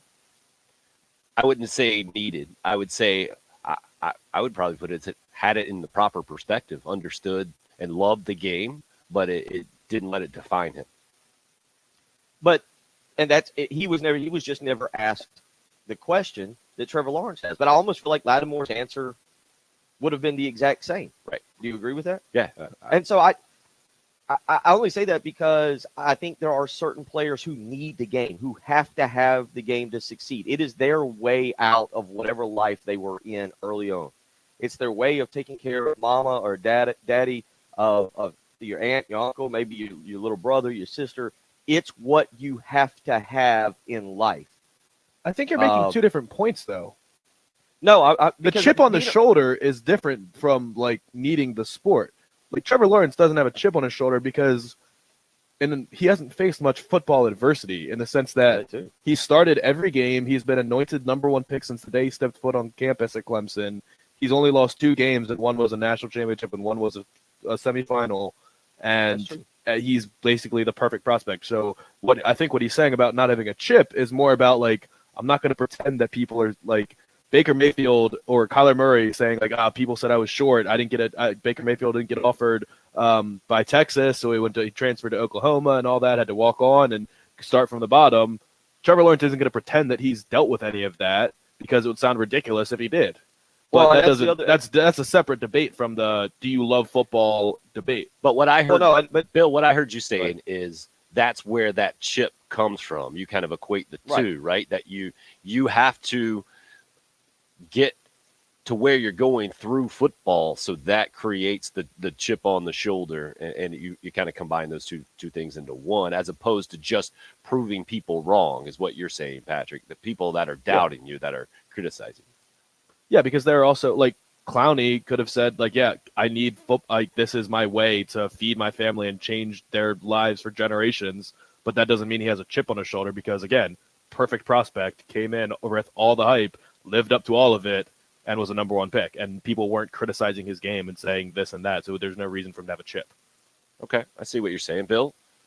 You want to finish your point there? That where you're going with that? Well, I think that's in. Patrick kind of got to the second part of it about not facing adversity. That Trevor's had a pretty, I guess it's fair to say, an easy career, right? High school, college, as Patrick just pointed out. Yeah. Well, and then on top of that, let's not undersell it. One of, if not the greatest college football careers of any quarterback ever. Like it wasn't just easy. He made it look easy. But and again, what I'm just trying to say about that is he's had he is super talented, but he's right. He's not faced at Clemson. It's not. He didn't go to South Carolina where he was going 6-6 or 4-8. He's had he's been by and large injury free. I think he had the injury against Syracuse his freshman year. That's the game that Chase Bryce came in and saved Clemson. Obviously had the positive COVID test this year, but again, by and large, injury free. If I'm thinking correctly. Yeah. Did you see the record? By the way, his record in college is 34-2. Yeah, well, that's what Patrick just said. And of course, the 2 losses, championship game and semifinal game. So, yeah, I mean, there's a lot there. I don't mind it. I don't look. Let's be honest. Patrick. All the time I saw in this article they mentioned your favorite guy. I believe was Kiper that they cited. Correct? I don't know. Probably. Yeah, I think so. Oh, okay. Yeah, Kiper. Yeah, it was Kiper. Oh, we got some Kiper, Mel Kiper in here today. Patrick's already not grizzled enough. Let's go ahead and use him. But Mel Kiper saying he's one of the 4 best quarterback prospects to come to the NFL since 1979. So Patrick, I guess let's play that game. Yeah, the 3 guys that he has ranked ahead of Trevor Lawrence. Patrick, since you're the NFL talent scout on the show, who do you think it's been here in the last several decades? Those 3 guys. The way everybody does it is he's the best since Andrew Luck, who was the best since Peyton Manning, who was the best since John Elway. Well done. You got it. Man, you good. Very wild. Did he say that in the article? Because that's just what I know that people say. Just said behind only Elway, Luck, and Manning. Yeah. So the 4th best quarterback prospect since 1979, technically. Well done. I like how he just was bored with that. I mean, that's just what people say. He's the best since Luck, and Luck was the best since Manning, and Manning was the best since Elway. But I think that is also revisionist history because people didn't even know if Manning was better than Ryan Leaf. So right, no doubt. I mean, I love it. I love the skepticism there as Bill puts on his sunglasses and fights the sun in the sunroom off of Lake Murray. He'll try to battle through that chip on his shoulder. What Jen's look in response to that. Oh yeah, that's was right. You weren't great. here for Sunglasses Tuesday. What is today? Thursday. Sunglasses Wednesday. Yeah, that was just yesterday, Bill. Just yesterday. We got all kinds of options, Jim. We got these. She's I can't. got some great signs she's putting up on the live video stream. You I guys, got these, Jim. I got multiple pairs here that we can. Bill, go. it's a radio So- show first. so- okay, that ain't helping. So maybe It's not a. do we need to do something to fix that sun from being such a problem? I can pull the curtain right there. It'd be perfectly fine. I Really? just didn't want to do it in the I'm middle worried of the about segment. you. And I realize it's a radio show, Tim, but that's why people need to subscribe to the live stream. You would have just saw. Ooh, I look like I'm auditioning for Top Gun. I can get on board with that. Yeah, I do. I think my Those mom's are got some Wayfarers, sunglasses right? like Those aren't those. even aviators. No, those aren't even aviators. What was No, they're that? not. Piloting a Aviators. plane? Yeah. What was the song? Way to the danger zone. Oh no, those aren't even close to danger zone sunglasses. Right. It looks more like you're playing the old arcade game Cruising, I think. That's what Yeah, I you got to get from pull. that. You guys are just gonna do physical gags now on the radio show. couldn't see that. What was Patrick is that? just doing his shimmying and shaking. All right. G-force. All right, we're I'm gonna. so sorry we missed this last week, Tim. I got to be Yeah. honest. Jen, we're Yeah. This was 15 hours of what we did. It's just 15 hours of me trying on sunglasses and us doing. I think it's YouTube. time- We lost radio listeners, but we picked up YouTube subscribers. time for us to there go we go. inverted to tell Bill and Patrick they're number one, I think, here on the show. As we hit the halfway point, need to take a quick break. I have a theory on one of the reasons I feel like Trevor Lawrence knows he can't sell the chip on the shoulder. We'll get into that as we continue to roll on. Love to hear your thoughts. 803-404-6100. New Sports Illustrated article out about Trevor Lawrence's kind of outlook at this point, just being different than other big-time prospects headed into the NFL draft. It's the early game on 107.5 The Game. The home of the Gamecocks. Clear. New head football coach Shane Beamer. I'm a process-driven person, and we're going to get started day one, advancing this program and making it better. 107.5 The Game. I know it's cliche, but it's the truth. Welcome, coach. Seems like everybody out there right now selling used cars these days. How about Love Chevrolet? You need to go check them out. They sell a ton of them, but did you know there's a big difference between a used vehicle and a Love Chevrolet certified pre-owned vehicle? This is right. Listen to what I'm about to tell you. Love Chevrolet certified pre-owned vehicle has a 6-year, 100,000-mile powertrain limited warranty, a 12-month, 12,000-mile bumper-to-bumper limited warranty, roadside assistance, courtesy transportation, 3-day, 150-mile exchange policy, scheduled maintenance program, limited owned star trial, free Carfax vehicle history report, Sirius XM all access package trial. I could go on and on and on. There is a major difference, and you can go find out for yourself. Go visit Love Chevrolet I-26 in Harbison between Lowe's and Frankie's Fun Park. Need to get out there myself, to be quite honest. They take care of me. They know that I need something done on my car. They get it done. They'll do the same for you. Not just, look, let's be honest. I'm not even a celebrity. I'm really just a goofball here on a sports talk radio show. So if they treat me well, you know they're going to take care of you. Someone far more important than me. Visit them on the web, lovechevy.com, or go visit them in person. Again, I-26 in Harbison between Lowe's and Frankie's Fun Park. 14 acres of brand new Chevys, the incredible pre-owned vehicles that we just talked about, the certified pre-owned vehicle, and of course, the incredible sales staff that you can talk with, so knowledgeable, ready to help you when you walk onto the lot. And here's something that's really important. You've always heard me talk about family-owned companies. You'll hear me talk about it more this morning. Love Chevrolet is a family-owned dealership and has been proudly serving generations of families for over 60 years. Just another reason to go visit Love Chevrolet. I-26 in Harbison between Lowe's and Frankie's Fun Park, or on the web, lovechevy.com. Get out to Love Chevrolet and find new roads.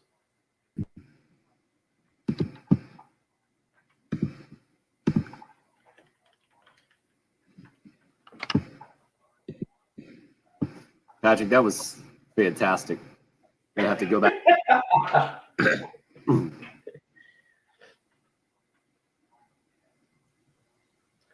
Oh, I know what you're talking about, RL. It took me a minute. It took me a minute to figure that out. No, I could. It's just the windows right there. The clouds just came up. I got something I could pull across, and it worked perfectly fine. Good point. So Jen has to learn about the webcam in the studio from Sonny on the YouTube live chat. Classic. Of course it was, Sonny. I wasn't here to kill all the fun, man. Yeah, I don't know if we should probably tell her that again. I don't know if she's tried it or not. That did look a little Ray Charles-ish. I see where DC's going with that. Wow. That's rough, Chris. Rough. Yeah, it's very mean. Hurts my feelings on a Thursday morning. Not as mean as what Rooster P just said. Oh, yeah, on the text line?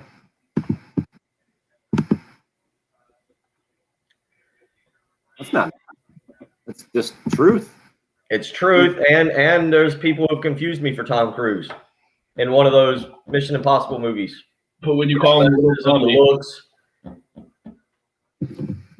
So I've grown my Jen, hair out a little bit since then. that webcam on the computer there in the studio works. Patrick was using it yesterday. Well, I just hadn't messed with it yet. Yeah, you don't have to do anything. You just click into StreamYard from there. It'll pop right up. Okay. And the mic works too. So if you want to take out the phone, you can do that. I still like my gray ones. Blues Brothers, I can see that a little bit. Bill, I'm guessing you've never seen Blues Brothers. I have actually. That's a classic. Wow. Patrick, what about you? Yeah, I've seen Blues Brothers. That's Yeah, Revolution from God.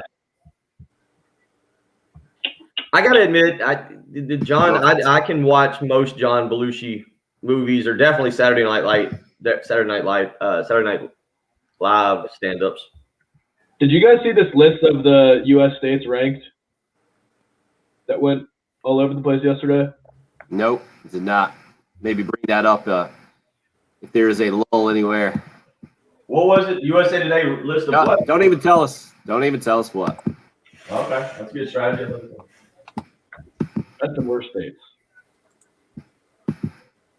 Highway to the danger zone.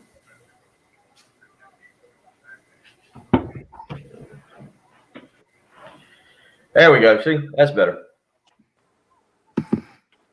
Now I can see what we're doing.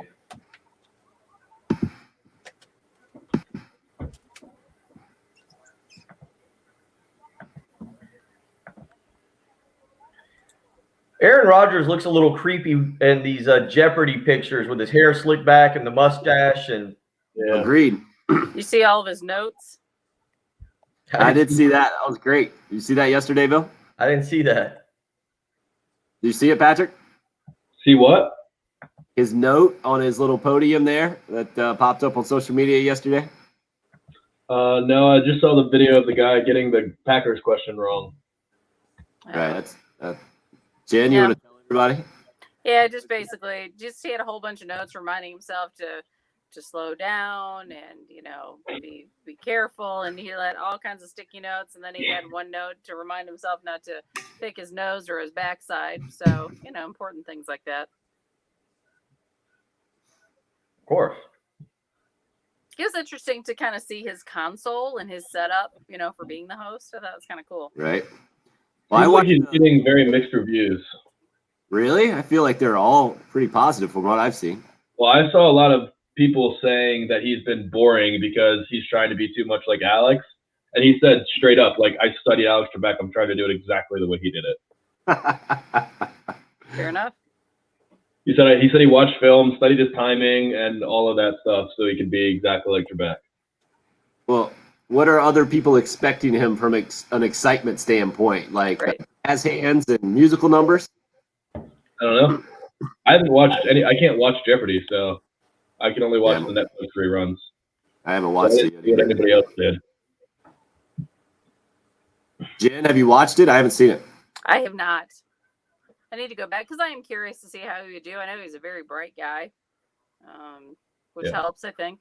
But he crushed Celebrity Jeopardy. Crushed Mr. Wonderful. Did he? Oh, yeah. I could never decide if I like that guy or not. I don't. I'd head back in. We're talking about Mr. Wonderful, not Aaron Rodgers. Yeah, Mr. Wonderful. I watch him on Shark Tank. Yeah. Sometimes on CNBC. All right, guys are up. Reminder, if you want to sign up for Grill Bill, 1075thegame.com is a place to do it. You can qualify to win a $50 IGA gift card. If you got some good creative questions, you can put Bill on the spot every Monday for the next few weeks. We'll do that segment. And then if you become a qualifier, you also are entered to win a Camp Chef pellet grill worth more than $1,000. Grill Bill, sponsored by the South Carolina Pork Board, its member farmers, and IGA food stores, as well as Camp Chef. Looking forward to that again on Monday. I did. What we just had recently. I did like the question about when my professional dreams, where I wanted to go play, and when that dream ended. Maybe the next question could be, at what point do you stop celebrating whipping your father in golf? Because I did that yesterday. I took the old man out to The old man took me out to the country club of Lexington, and I think I got about 2 strokes yesterday. I felt good about myself. What a whipping! Rag last night. Did that. Beat him in golf last night. Well, look, man, he's getting up there in age, and I don't want him to feel bad about himself. I want him to still take me to play golf, and he paid for it. May as well not beat him too bad. I did that. First I beat him, then I took my son to soccer practice, and I put him in goalie, and I scored a couple goals on him and taunted him. It was a good day for me. It was a real good. I asserted dominance over the rest of the males in the family. Bill Gunter, ladies and gentlemen. Bill Gunter. Mr. Wonderful. Trevor Lawrence, new Sports Illustrated article, kind of the main topic this morning. When Trevor Lawrence comes out and tells Sports Illustrated, I'm not going to pretend like there's a chip on my shoulder. I can't help but think of Dabo Swinney in the last few years trying to sell still little old Clemson and being an underdog. And I got to think some of that blowback has filtered its way to his star quarterback, and he's seen it, and he's like, yeah, I don't want to do that. I don't want to make that mistake. I'm not going to be that guy. Do you guys get any of that in his comments in this latest article? There's that combined with the kind of buzzword that Shane Beamer's mentioned many times before, and he says it's overplayed these days, but authenticity. I feel like Trevor Lawrence understands that he can't come out and say, yeah, I got a real chip on my shoulder to be the best quarterback ever because that's what drives me, and then be his natural kind of authentic laid back self as well. Patrick, you're nodding your head yes? Where are you going? I don't know. I don't know if he used it as a reason, but I do like it because it is such an opposite reality to what Dabo has been trying to pitch little old Clemson with the team that probably has the least chips on their shoulder of all time. But it makes sense. You have the greatest quarterback ever, and you're still trying to say everyone is against us. And yeah, right. But I think, doesn't Trevor Lawrence look at Dabo Swinney and say, hey, I get it, man, but that's just not my life. I didn't walk on and have to fight my way onto a roster and then fight my way through the coaching ranks and then sell strip mall real estate for a little while, and then get back into coaching and then work the way up. That's just not me. That's you. I get that. And so in a way, that's authentically Dabo Swinney. And Trevor Lawrence, like you said, Patrick, is like, nobody's going to buy like that Tom Brady underdog story, Bill, that you like to mock. Like, oh, poor young underdog Tom Brady, the Southern California, Michigan quarterback who's fought against the odds and beat everybody. We get it that NFL draft experts didn't think you were going to be the greatest, and there are other guys picked in front of you. You're 199th pick, the whole thing. But the underdog story. People keep poking the bear, saying this is like the Max Kellerman clip where he said Tom Brady's fault is over the hill, over the cliff. Sure. And then he comes back and wins another dynasty after that. Like, people continue to poke the bear for no reason. So maybe down the road, I'm sure in the next couple of years, Trevor Lawrence will face some real adversity. That's what the NFL does to you. So, but at this point, there's no reason for him to have that chip. Stuck with Urban Meyer and the Jaguars. There's going to be adversity. Does it make him? Let me ask you guys to that point about authenticity. Does it make him more relatable? No doubt. In my mind, it does. Like, I read that because article. He's acknowledging how unrelatable he is because he's so much better than everyone else. That's not what I get from that. I mean, that's no, that's not how he's saying it. He's saying it in a respectful way, but that is the reason. He's so much better than every quarterback prospect that's come out that he's just admitting, like, yeah, I can't pretend. Does it make look? We have spent 2 days talking about, and it's different, but selling yourself in college, name, image, likeness, and what Central Florida did and what Florida State has put out on social media. And look, I don't think for a second Trevor Lawrence looks like the All-American kid The pictures, if you haven't seen it in the Sports Illustrated article, he and his new wife look like a great young couple on the verge of big things. But so I don't think getting endorsements is the problem. That's not going to be the problem for him. But this does make him, I think, if you're more relatable to the general public, it does make for better endorsements, right?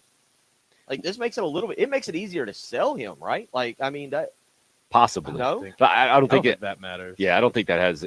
To me, it never even crossed my mind with reading this thing, because Trevor Lawrence is going to be able to write his own ticket there no matter what. No matter what he said in this thing. I mean, you can sell it either way, right? Like, hey, this guy is the ultimate competitor and the whole thing. You could probably sell that video clip of him getting after it in intramural basketball at Clemson, right? And go that route if you wanted to.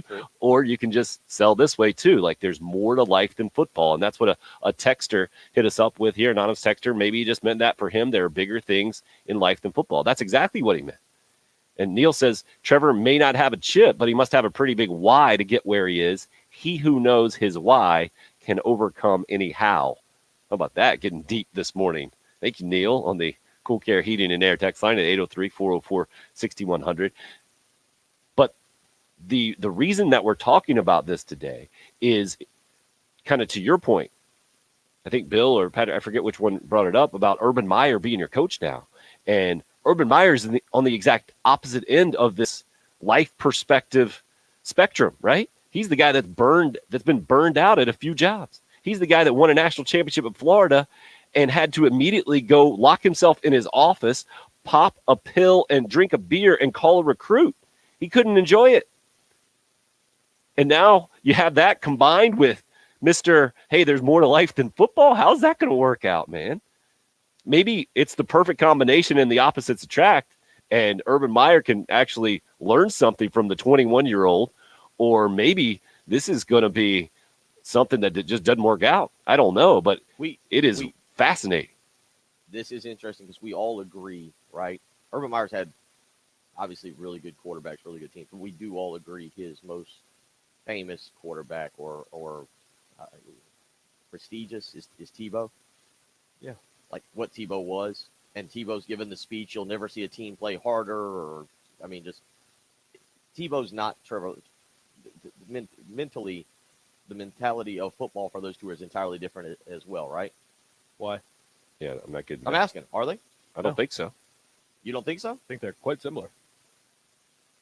Yeah, Tim Tebow is another guy. He would never say that life is all about football. They're both very faith-oriented, both leaders. Then I don't think Trevor it's- I Lawrence don't think clearly it's is that a leader interesting. because of how he handled this offseason and unifying college football and fighting for the sport to come back and all that You got stuff. something And you got something you're over there smacking with your pointer off screen. no, I just twirl it around. Pointed. Now you twirl it around, pointed at the screen. You deflecting because No, I'm not. I wasn't saying that they are. I was asking you guys. I mean, I guess I haven't seen and maybe because games haven't been as close for Trevor Lawrence, but I haven't seen the same amount of fire from him. I also don't know if I'd ever see Trevor Lawrence give the Tebow speech that's imprinted outside of Ben Hill Griffin's Stadium after they lost to Mississippi. Maybe you guys see that in him. I don't know if I do, but if you guys are saying he's the same, then we have seen Urban Meyer work with a quarterback just like Trevor Lawrence, and then it's not as interesting or fascinating because those personalities, those two mindsets seem to mesh really, really, really well. And I think we would agree. We would also say Trevor Lawrence is better than Tim Tebow. Yes. But it's one thing when you're a college coach and a college quarterback. It is a completely different thing when you are a franchise quarterback, number 1 overall pick in the NFL, and a rookie head coach with no professional experience. We'll continue to discuss as we roll on. I want to hear some of your opinions out there. Casey, I get it. He says, enough Trevor. Gamecock baseball.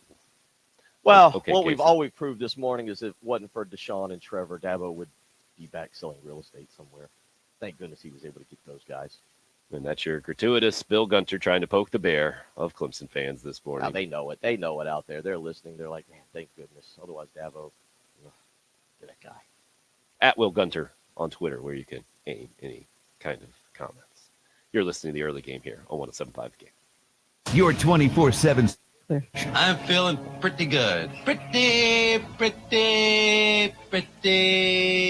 good. 107.5 The Game.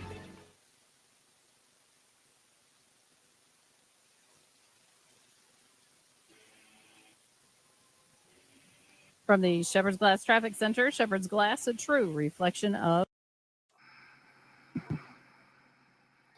That was supposed to be you and Crowder, I believe, Bill.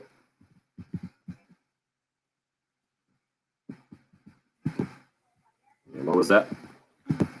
I'll tell Jen we can just throw a Crowder in here. I'll make it a quick one.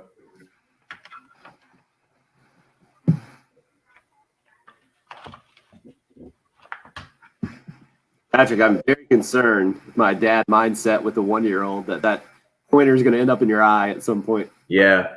Anybody else watching Jen, that? just pick a spot and tell me, and I'll go with Crowder. I apologize. I forgot about him. That's all right. After Geico, so I'll give you a heads up. You got about 2.5 minutes. Okay.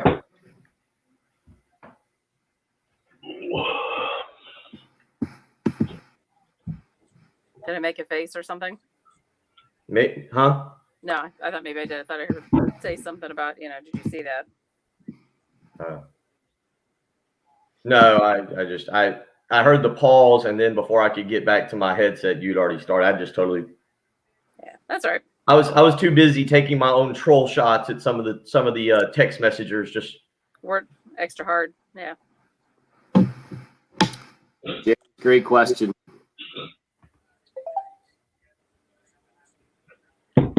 Because that's your Twitter handle? Oh, yeah, Twitter handle. Bill Gunner wasn't available. William Gunner wasn't available. Will Gunner wasn't available. I wasn't going to throw any numbers in there. It was one L.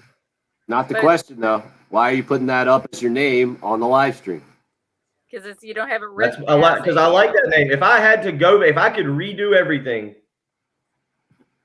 and go back to the first day of college class, I would have gone with that. So you like Will better than Bill? I do, with the 1L. I think it's unique. It is. It is. So should we start a campaign? Change your name? Well, technically, my name is William Christopher Gunner. Technically, that's your name, or officially, that's your name? Officially, technically. So the opposite, technically. Yeah, William Christopher. Not the guy who was on MASH. He played the priest. William Christopher. I was thinking the guy that wrote all the sports fiction books, but that was Matt Christopher.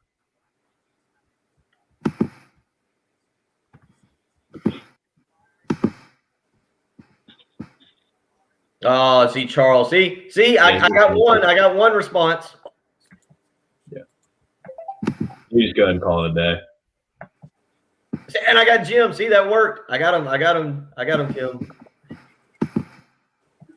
All right, you got about 15 seconds. All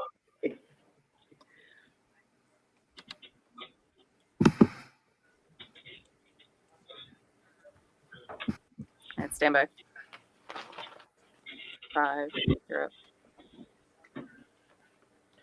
Need to make sure you know about the mortgage guru, Jacob Crowder with First Palmetto Bank. Why do you need to know about him? Because interest rates are still low, and now is the time to refinance or purchase that dream home. It all starts, though, if you're purchasing, with finding out what you can become approved for. Find out through Jacob this morning. Give him a phone call, 803-719-1005. He's brought along Brian Kovar to help as they try to help more families throughout the Midlands.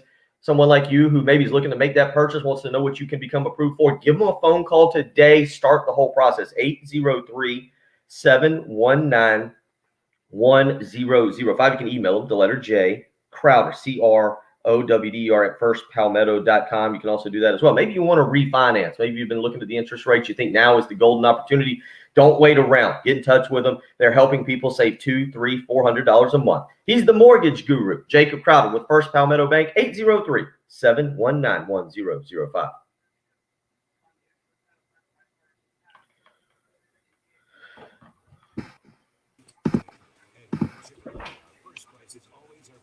So come visit our showroom and see why Heritage Chevrolet makes you smile.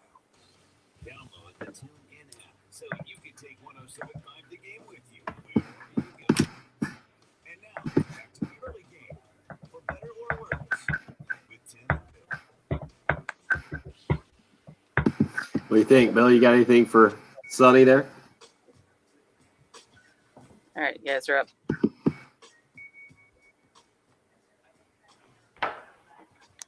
Hope your Thursday morning is going well. Rolling along here on the early game.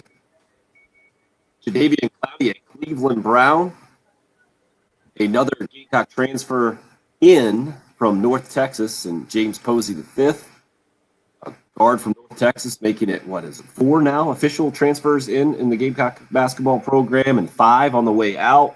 And still up in the air is Jermaine Couisnard and Keyshawn Bryant, who have declared for the NBA draft. Did I not get that 5 right, Bill? I think I have that right. Manaya is also declared. I've got Moss. Right, Anderson, he said he's Manaya. going to transfer out if the Moss, NBA thing doesn't work out. So that's not where. Hannibal. Yeah, it's 5 in the portal. Hannibal, McCrary, Manaya, TJ Moss, and Trey Anderson. Running out of fingers over here. Trying to figure that out.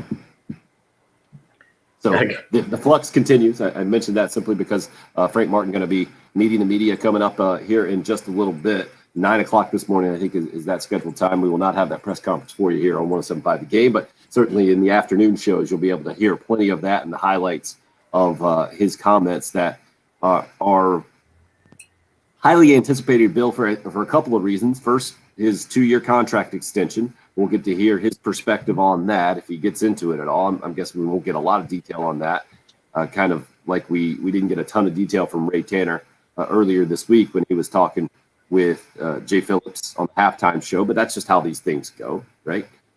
Typically, it takes years, I feel like, to get the real story about how these situations end up working out or the specific perspectives. Now, you will probably get some specific details about these guys coming in and out of the program, that it's not quite like recruiting where you can have guys commit and until it goes official. I believe these transfers, once they announce, you can get the coach to comment on those things. Is that right, Bill? Do you know? I think so. I feel like most times the transfer announces they've already gotten the paperwork cleared, except in the case of Eric Gilbert, who apparently did. 30. So it'll be interesting to hear from Frank Martin today. Is Jadeveon Clowney going to get a sack this year, Patrick? Is that what you're telling us? Because he's actually playing on a line that has another guy on the other side, another number 1 overall pick that will get a lot of attention? A lot of cleanup sacks in the works next year. Cleanup sacks. Okay, interesting. 1 year, $10 million at the most is what Clowney gets for the Cleveland Browns. We're rolling into hour number 3 here on the early game.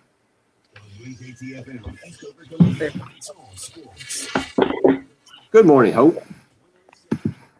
They kind of got the old 5-year deal, 4 years voided. I was wondering how they were able to find $8 million. Here it is. Okay, so Bill and I are going to record a spot. Well, Bill is. I'm just going to do the work. Yeah, I got to do some actual work.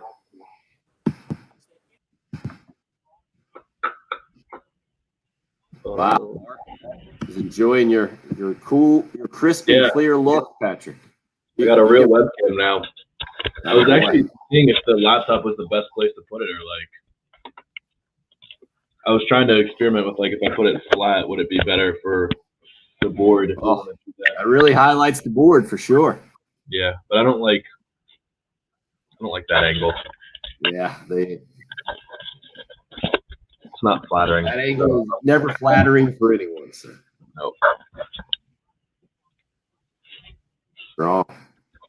It doesn't clip on very nice though.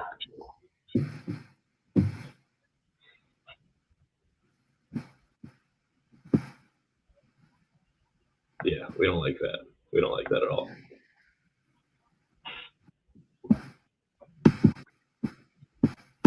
Oh yeah. So what was the states thing? I told you not to talk about it off the air, but might as well since we're rolling into hour number 3 here.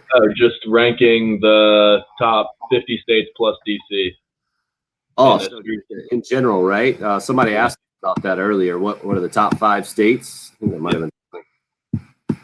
Yep, RL. All right, what do you got? You got your top 5? Why don't you write them down? Let's do it. Let's get your top 5 states. I'm gonna write my top 5 down real quick. Gut feeling what you think about them. Yeah. Top 5 states in the country. Off the top of my head, I'm going here, okay? This is tough.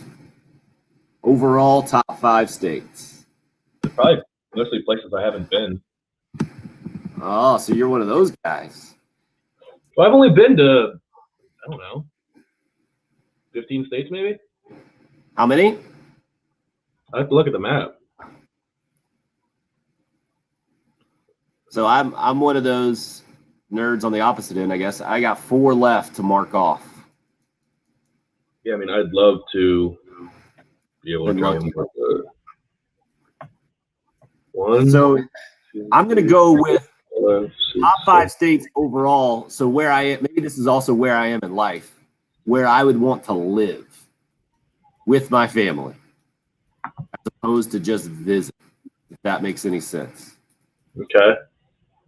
1, 2, 3. I'm doing it because I was thinking like Hawaii. That's one of the 4 I haven't been to. I don't know if I'd like to live there though. I still might have that in the top 5. Yeah. But maybe I'm not just thinking about it. I guess I should say I'm factoring that in, actually living there. Been in 19 states. That's it. 19's not bad. That's basically just the East Coast. But you've been down to Louisiana, right? Yeah.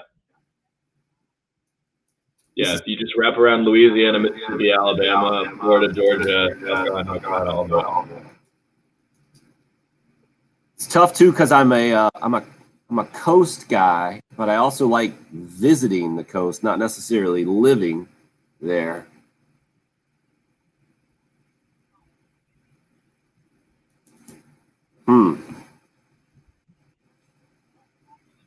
I mean, there's also like, it depends how you're judging it, because Florida can't be in the top 5 because there's so much terrible things in Florida. Right. I agree. Like the worst people. And see, weather factors into me too, for sure. Yeah, I mean, I love New Orleans, it's my favorite city, but Louisiana is not an elite state.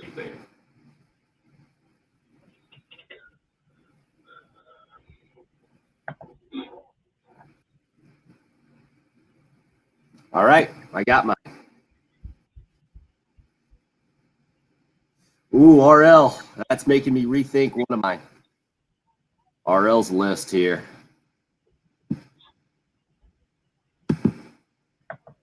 Well, looks like Bill might be done. We're done. done. Bill, you want to get on the conversation? All right, what's the question? So what Patrick was going to bring up earlier, I guess a list came out ranking the top 50 states plus DC. Is that right, Patrick? Yeah. Just overall. So we're breaking it down top 5 overall states. You should probably do a bottom 5 as well, right? I'm going to do a bottom 5 too. This gives the insight into how you think. Well, I don't know. I guess my mind goes to wherever I had the best time, but that's not really states. That's like towns. Like, I don't, See, it's all part of it, all part of the discussion, right? All right, let me get one more half cup of coffee while I think this out.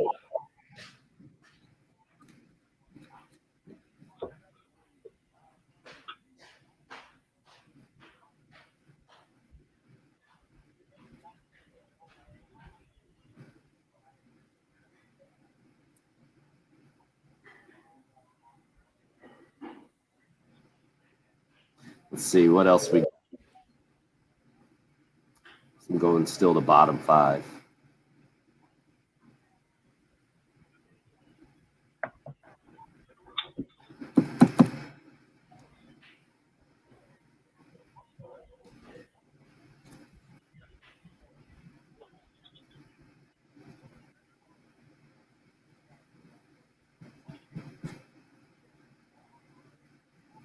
And then,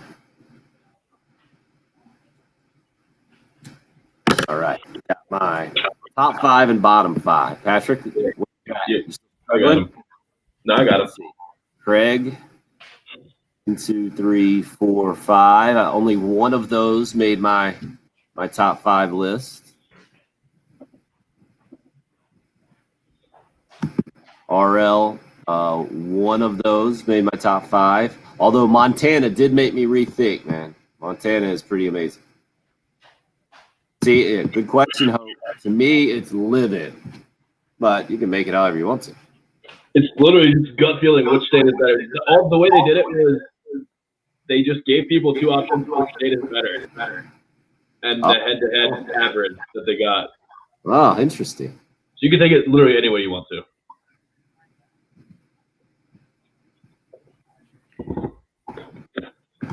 Yeah, but no coast, Mark. That's my problem there with Tennessee. Also, there's so many garbage areas in Tennessee.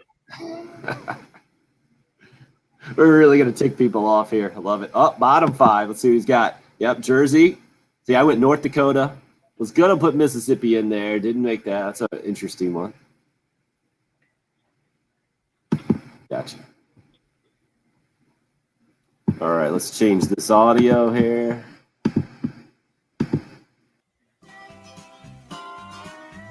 An interesting interlude here into hour number 3 because of the off-air topic, the live video stream topic that Patrick has brought up. This is coming off.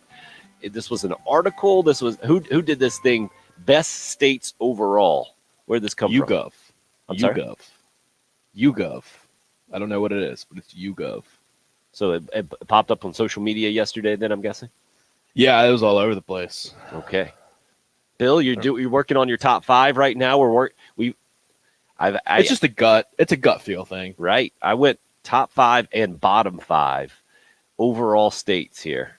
Looks like Bill is hard at work. He looks very confused. I'm coming up with reasons. I'm not just doing this willy nilly. I'm coming up with reasons that I like these particular states. I'm putting some thought and effort into it. I think it's fascinating just to hear how you approach it. Bill immediately said, well, I'm thinking of actually more places where I just had good times. And then Hope asked, is this states that you want to live in or you want to visit? I immediately went with, all right, this is where I would want to live. And keeping in mind, I raised my family there because that's where I am in life. Yes, Bill? I've only been to one of the states that are in my top 5, by the way. That's interesting too. We are saying that we were not including South Carolina, right? Nope. No, include South Carolina if you want to. Oh, you can include South Carolina? Absolutely. Sure. Oh, okay. I thought I saw somebody. Okay. Yes. You want me to tell you where they came in on the poll? Yes, I would love to hear. Wait a second. So this poll was done by YouGov, is what you're saying. Is that just the letter U or the YOU? YOU Gov. Okay. Yeah.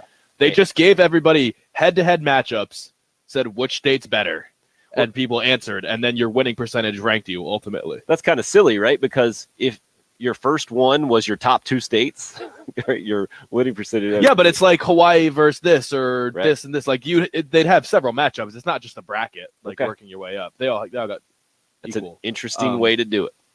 All right. So South Carolina. Wait, let's do you want to guess? Yeah, we got to play the guessing game. Everybody guess along at home if you haven't heard this thing.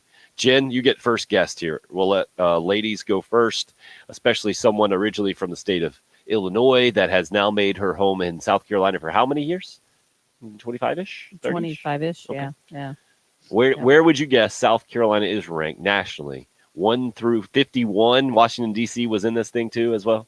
Is that right, Patrick? So we got 1 through 51? The D.C. would be 51, but correct. Actually correct, though. Oh, well done. There you go.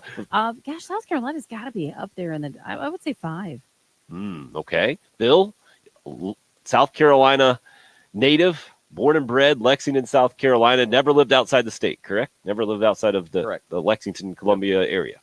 What do you got? Correct. I've got them on my top 5. I think they make top 15. Okay.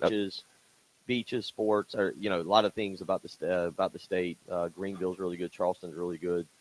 So I would say top 15. RL says I think South Carolina makes my top 15. They're in the dance. That's a good way to put it. I'm originally from North Carolina, but have now lived in South Carolina longer than I lived the 18 years growing up in the state of North Carolina. I would guess nationally, the number that I put on South Carolina is going to be, I'm going to say 11. I'm going to put it somewhere right in there. Patrick, you're from Maryland. What do you got? Is it way down? You guys were all super generous. Really? It was 29. 29. Not even the top half. Really? Unbelievable. Now, is there any explanation that goes along with this, Underrated. or just Wildly numbers? underrated. Okay. The only No, there's definitely an explanation. Clemson drags us down. I mean, right? That's the one. It's just they I drag think us so, only- yeah. the only thing on here is Hawaii. Hawaii won, by the way. Hawaii, which is well known for its beautiful beaches and warm But weather, it's took the more top spot. expensive than Dumb. like Yeah, oh by my winning gracious. 69% of its, and then with its scenic mountains, hiking paths, and recreational marijuana industry, Colorado took second place with 65% of matches won. Wait a second. So that's all it says. That's all it says. That's the only breakdown for any of the states on the map. Wow. They didn't ask people to explain. They just asked people to answer, I think. There's actually more. It's a very shallow. Right. That's Oh, interesting. yeah. I feel like this might be some kind of marijuana enthusiast. Okay, so website, the two lowest rated states were Alabama and Mississippi, which often rank low in other assessments of income and healthcare access. Okay. I didn't Both have are southern states, and in fact, almost all of the bottom 10 states are situated in either the South or Midwest. Okay. Interesting. All right, Bill, are you okay? It looks like you're cramming for a test over there. I It's just feel a like gut feel I- thing, man. Just Right. top five. No, top five it's, out of it's five. not. No, I'm picking the 5 places that I think are the 5 best. Of course, that's what everyone's doing. I'm going on, and I'm putting some criteria behind it. I've got. I mean, I'm putting no criteria because I haven't even been to 4 places in my top 5. But there's things about. See, I haven't been to 2 of these states. So you want me to go with my 5 here?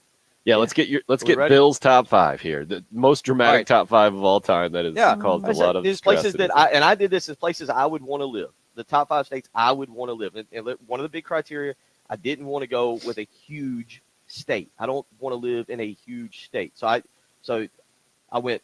I don't really have a 1 through 5 here. I'm just going to give you as I wrote them down. I wrote Louisiana. I love the towns. I really like this is kind of crazy to say, but I love the swampy landscape. I could live out in that kind of area. They have Yeah. New Orleans. Food is incredible. They have the Pelicans and the Saints. They got good college football with LSU, and they have gambling. Really was a big fan of that. Louisiana was up there. Number 2 on the list, and this is the only northern. As I did this list, I realized I'm really a southern boy. I really like Massachusetts. I've never been there, but Boston, between the Celtics, the Red Sox, obviously the You Patriots. would whine on day one. if Well, you it's were why in the only one. winter. Yeah, I would. It would, but I think the from what I've read, the food is up there. I like the historic part of towns. I love to go see Boston. I had Massachusetts up there. I think I'm in the minority on this, going from what I've seen on our live stream. I like North Carolina. You got beaches, you got mountains, you've got sports, you've got pretty good weather. I think Raleigh's a really neat town. There's a lot of good places that I could live in that state. It's close proximity to fun places to go. Again, you can go to the mountains in Asheville. You can hit the beaches. Tim, you were just there in the Outer Banks. A lot of neat places to go. Same reason that as I went through this list, I got South Carolina there. You've got great cities, Charleston, Greenville. I like Columbia. You've got mountains. You've got beaches. The sports is the one thing. You get college sports. You don't have the professional sports. But I had South Carolina on there. And then the more I went through it, I ended up going Hawaii. Again, you can see beaches is a big part. All 5 of these are on the ocean. I don't For think Sunglass I could be, Man. That's right. I don't think I could be landlocked. Hawaii, I wrote beaches. They've got mountains as well. I took into account the cost of living out there. But, yeah, I feel like that'd be a very laid-back area. So those are my 5. Okay, one more time, quickly this time, just naming the states. I heard Louisiana, Yep. Louisiana, Massachusetts, North Carolina, South Carolina, Hawaii. Wow. Hawaii barely beating out Texas, but that big state thing. Tim, you talked about it. What'd you say earlier? Maybe on the live stream, they were asking you about going to El Paso, and you were like, oh, it's 338 miles from wherever you were. I was like, oh. 333 from Abilene in West Texas. It's crazy. Yeah. Yeah, Texas didn't make my list. That's the only other state I've lived in, I guess, as a permanent resident for 3 years, or starting in 2000. So I had 2 on Bill's top 5. Patrick, what about you? In Bill's top 5, did you have any? No. None? Jen, what about you? In your top Yeah. 5, did any of those match with what Bill said? Yeah, I had South Carolina and North Carolina. Same here. So those Mhm. 2. Okay, let's hear your other 3, Jen. I actually did say Texas because I just think that there's so much growth in some of the areas. Have you ever been? I actually just on business, but I've never been other than that. Where to? I was in Temple and down in San Antonio. Okay. So, I don't know, but I've heard a lot of things about Austin, and so I don't know. I think could be interesting. Florida, probably just because there's a lot of good memories and family down there and stuff like that. I know that's Gutsy, a gutsy I know. call. And then there's still something about Indiana. Like, I don't want to go to Illinois because I think that's a dumpster fire like DC. But like Indiana, like, I think if I was going to move anywhere in Indiana, it'd be Indianapolis just because of the city. I just love that town. So. Okay, good stuff. All right, let's hear Patrick. Let's go. So one more time, just for record's sake: North Carolina, South Carolina, Texas, Florida, and Indiana. Jen's top 5. Weird. Patrick, any of those? Texas, yeah. Okay, I think it's any state that has people that love their state as much as they do. Yeah. I feel like they're doing something right. Okay. They kind of, they do their own thing. It's pretty cool. They can have guns. Now, Yeah. did you say you haven't visited any of your top 5 here? Well, I visited one of them. Okay, let's hear the rest. Familiar with one of them. Let's hear the rest. The other two, I do have Hawaii and Alaska because they're opposite reasons, but I think they kind of just like keep to themselves, and they're both really probably beautiful. And yeah, it's just kind of like its own little world, which is pretty cool. Not one of those nosy When you states. say Alaska, They when keep you to say themselves. Alaska, have you ever watched that show Below Zero or whatever on like where people No, like, I watched the Simpsons movie. That's And how like, you know about Alaska. like trying to buy a house. Yeah, everyone in goes to Alaska to escape their problems, and it's just beautiful and okay, did you ever animals watch- everywhere. And What was the water one with the vampires? Like, did you ever watch that one? Now I got to look that 30 one up. days. That's another 28 Yeah. days later. 30 Days of Night. Which one? I don't 30 know. Days of Night, I think. Yeah. Whatever. I'm putting Alaska. Gut feeling. I've never been there. Probably never will, but it's on there. Oh, cold. And then Maine, because of pretty much the reasons that Bill said. You know, there are a lot of coastline there. I think it's really beautiful. Lots of lobster for cheap. You're right by Canada. Like you can go across to Nova Scotia whenever you want to, which is probably beautiful. And I just don't know any cities in Maine, so I can't tell you. But I've been to Boston, and there are some really dumpy parts of Boston. So I would probably not have that. And then Maryland. You're a northern guy. Okay, yeah, that's a lot of cold weather states, man. None was Well, Texas and Hawaii. Yeah, you balanced it out And pretty then well. Alaska, which is just its own thing Right. altogether. I mean, that's basically. I think it'd be really Alaska's cool to cold. also. Yeah, but I think it'd be cool to have sunlight for however long they have sunlight. Trey just hit us up on the YouTube live stream. My gosh, what did I just tune into? This has taken a turn for sure. We'll get back into the sports conversation real quick. Where What- would Tim land? I'll give you my quick one. And again, weather had a lot to play with this. So I got 4 warm weather states: North and South Carolina. Arizona hasn't been mentioned. I've been out to there. I liked thought about Arizona. them. Pretty solid. And I'm getting old, so maybe that's what it is too. Like, hey, go retire out in Arizona, play a bunch of golf. Doesn't have quite the Florida antics. It's kind of close. They do have some antics going on out in Arizona, but not quite Florida. Yeah, I think of meth. I don't know why. I just kind of lumped them in with the Breaking Bad deal. Well, that made it my the bottom 5. New Mexico's in my bottom 5. Yeah. California is the other warm weather state, just because of the natural beauty, the coastline, the mountains, the whole thing there, and then Colorado I go with as well, kind of in that same vein. That just I've been out there, and it's just the most beautiful state. I would rank that one in Montana. And then they also have, big city to go to and the whole thing. So those are my top 5: North and South Carolina, Arizona, Colorado, and California. I think my top 3 bottom, everyone's going to have on their list. I think we're all going to agree on 3 states. So we're going to agree more on the bottom 5 states than we would on the top 5 states. Is that what you're saying? Yeah, because I don't even think there's a debate on my number 1 worst state. It just is the worst state. Wow. Okay. Have you guys done your bottom 5 yet? Let Bill and Jen do that first before we move on to that. Also wanted to touch on Bill's Louisiana was an interesting one, and especially because the Gamecocks are playing there tonight, 7:30 first pitch, LSU, big series for sure. How Thomas Farr bounces back from a bit of a disappointing performance last week, and the Gamecocks have lost their last couple of Friday night games, I think is really interesting. I know it's a Thursday night game, but in my head, still the Friday night starter is what I'm going to call Thomas Farr. And if Carolina can win this thing, how they continue on in the series, and if they can, if they win the series first, keep the positive momentum going at the halfway point of the SEC season, will be tremendous. If they can continue to stay on a roll, we're talking about a different type of deal. I feel like this series goes back to that Florida series, to where we're really going to take a lot out of this thing as far as where this team is nationally, not just in the SEC, but nationally. You have a lot of success this weekend in Baton Rouge. I think Gamecock fans feel really good about their chances to be not only a regional host, but maybe a super regional host. You don't perform this weekend in Baton Rouge, you got Arkansas, Ole Miss, Mississippi State staring at you. There's very good reason to be highly concerned, I think, about how the next few weeks are going to go and where you fit into that mix as far as hosting the postseason. I know it's different this year with college baseball. They're going to announce it earlier than they have previously because of COVID concerns, and it's not exactly the way that it has gone, earning those regional and super regional host sites. But this weekend is a massive weekend in college baseball for sure. And obviously we will monitor that very closely and talk a lot about it tomorrow after game number 1 tonight. All right. Have you got your bottom 5 list, Bill, or are you taking as long as on this as you No, did? I'm just writing down. This is really easy for me. I'm just having to narrow down which one I like least out of a couple. So he's having to look at the list of I've the got states. 4. I've got 4. This is. I'm gonna read this to you. And then you're gonna be like, oh, there's a clear reason why what the issue is here. So You're doing research? no, I'm just looking. I'm I'm just confirming I know an American map. Let's just put it that way before I just start hauling off and saying some of this shit. And the way that All right, people are ready? doing these things are really interesting. Like AJ said, Bill, Massachusetts? What?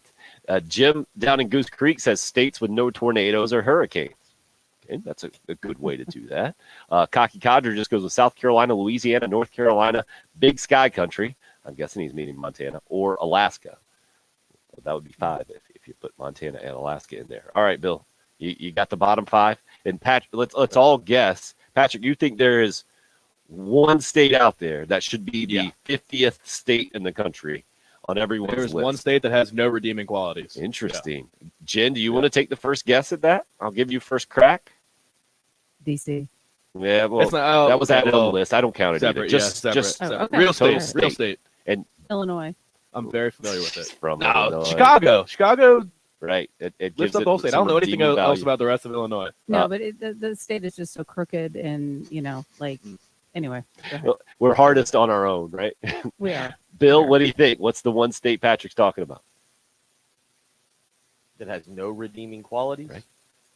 You can have fun there, but Nebraska? Not. Oh, get out of here. No not way. really. I think Craig's got it right. My vote is where Craig starts his list. I'm going New Jersey.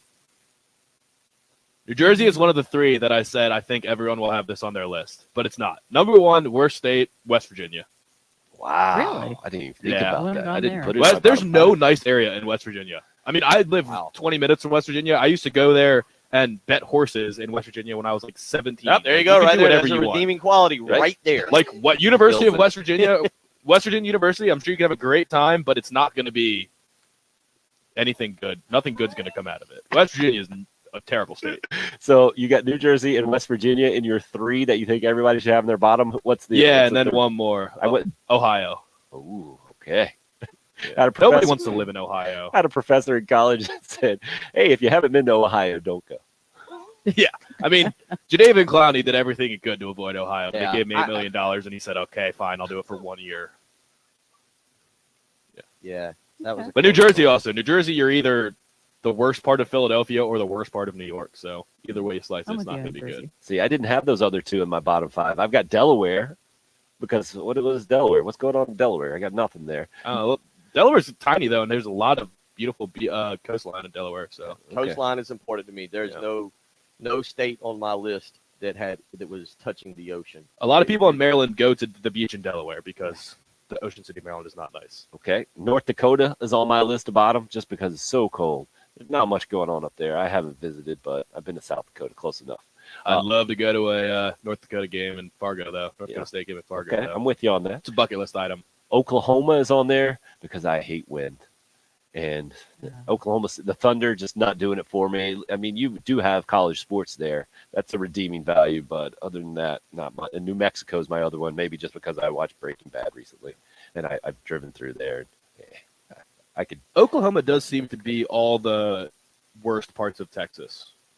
just there's nothing cool about Oklahoma really. Bill, what else you got on your bottom five?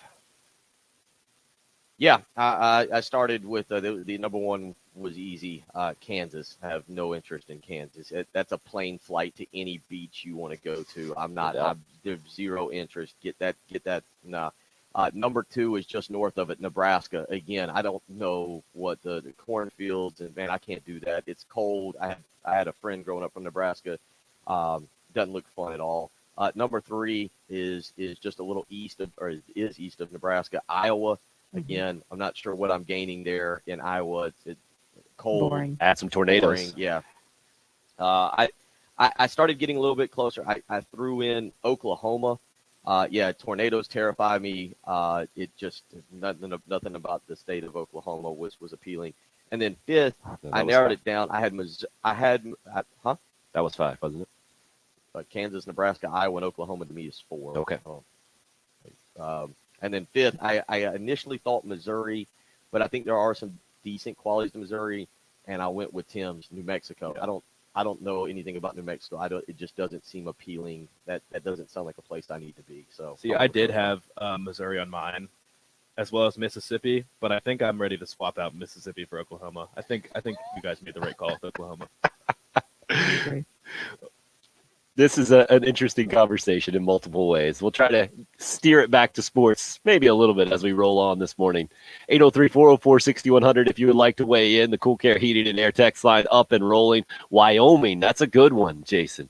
As far as the bottom five one, I've been through there and I thought Wyoming and Montana were basically the same. Montana is so much more beautiful, at least from where I was. And I can see that being on the bottom five. And then Matt says, so what do we know about LSU pitching and overall lineup? We'll get into that too. The more traditional sports talk radio as we roll on here. It's the early game. It's 107.5 The Game.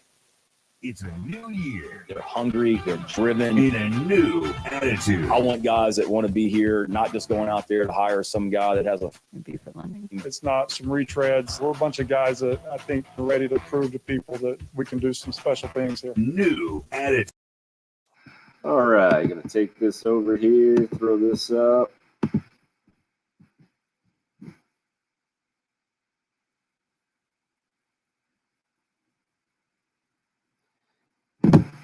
Hey, I want to give you guys the heads up. If you're in the market right now, and it's a great time to be in the market to refinance your mortgage or explore a new mortgage. If you're looking for a lender, I suggest you put Beaufort Lending on your list. Benji Getzy at Beaufort Lending. I just spoke with him just yesterday, actually, because I'm going through this process right now, looking at options. Probably need to upsize my house because we've got the 1-year-old now, and the house we're in right now seems a lot smaller than it used to. But it's a great time. He mentioned how great a time it is in the market. 3%, you can get even better deals than that. And he was breaking down the options and really showed me how little I know about the mortgage industry and how glad I am to know a guy like Benji Getzy, who is a mortgage broker, has been for the last 25 years. He and his team at Beaufort Lending feel like their experience and their knowledge and what they have from a flexibility standpoint, being mortgage brokers, being a mortgage broker and not being attached to a bank, can get you the best deal moving forward. And all Benji asks is, hey, give him a call, 843-524-2404. And in the process, when you're doing your research, just see what he can do for you. He is confident that he and his team can get you the best deal out there when it comes to whether you're refinancing or looking for a new mortgage out there, whatever you're looking for when you're looking for lending, a situation where you are looking to get into the market there. Beaufort Lending can give you what you need. Benji Getzy and Beaufort Lending, 843-524-2404.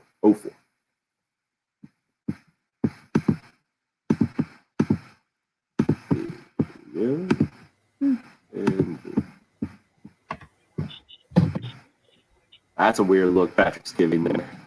That was a fun segment, and a lot of people chiming in. Do what now? Good takes, too. A lot of really good takes. Joseph, haven't heard from you before. Good to hear from you, sir. Wow, it's coming in strong. Go Tigers and hashtag Ohio sucks. Oklahoma, a lot of people bashing today with me, huh?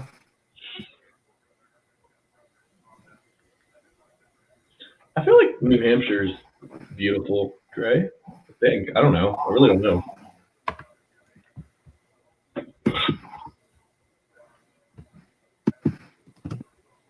New Hampshire.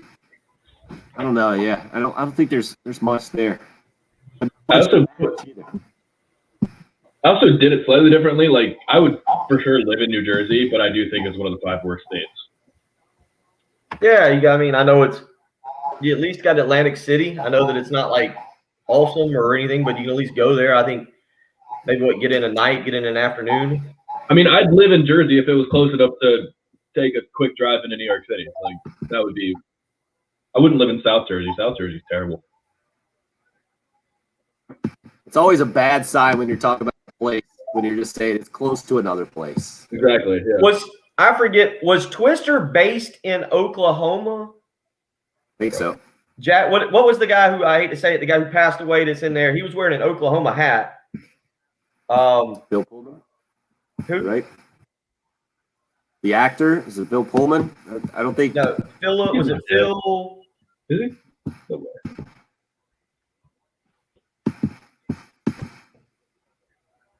He played some really good roles. I thought about putting New York in my top 5 as well. Twister was based in Oklahoma.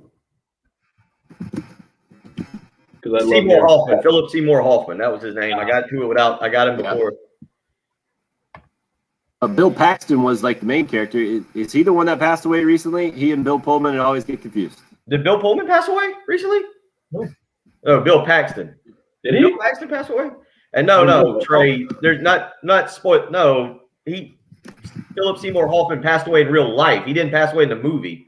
Yeah, I know. I'm talking about Bill Paxton. Bill Paxton's died recently as well. Really? Recently, 2017. That's crazy. Of course, man. He does not look good in this little picture they had of him from his Wikipedia page.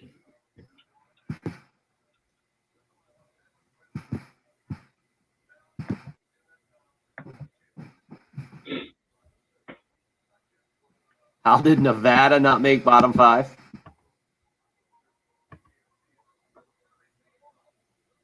Yeah, I don't know. I think Vegas props it up pretty good. Yeah.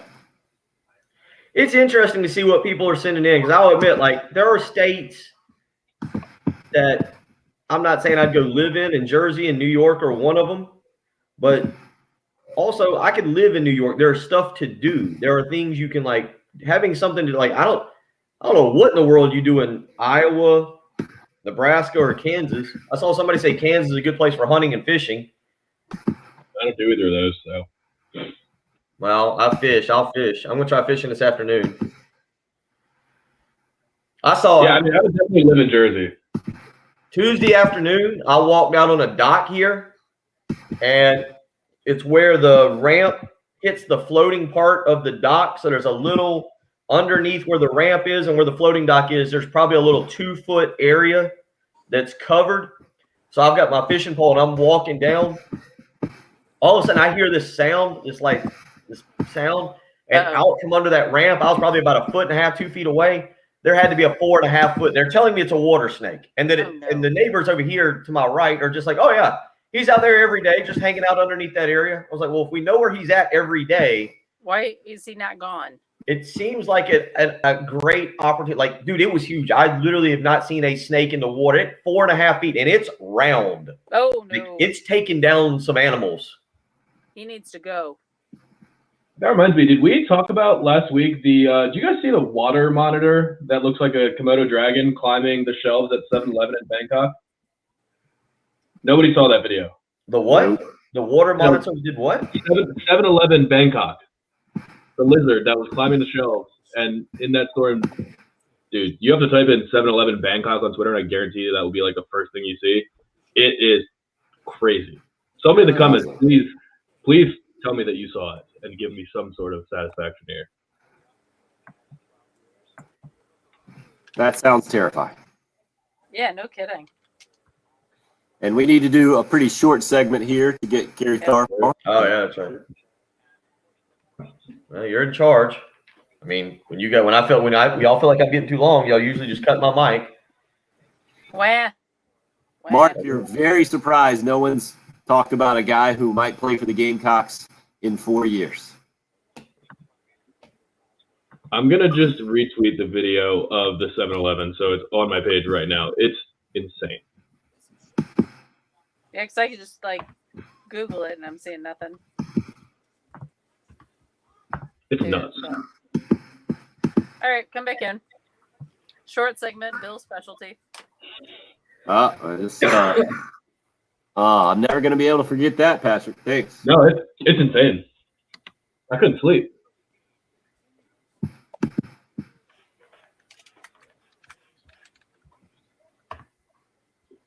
All right, guys, are up. 10 times a day, Monday through Friday, through May 12th. You get a chance at the top of the hour. Secret keyword gets announced. You text that to 95819. You got a chance to qualify to win $100. Plus, every winner entered into a drawing for the grand prize jackpot of $25,000. It's our 25K workday payday here on 107.5 The Clan Game. That is. Glad you're a part of the show. We are more than just sports today. We've gotten into the ranking of the states, the top 5 and bottom 5, and this is all coming from an internet thing from YouGov yesterday, where South Carolina came in 29th in the country.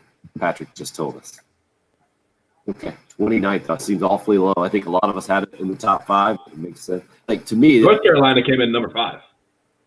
Okay, interesting. I think that goes along with the national reputation. Bill right now looks scared as I've ever seen him.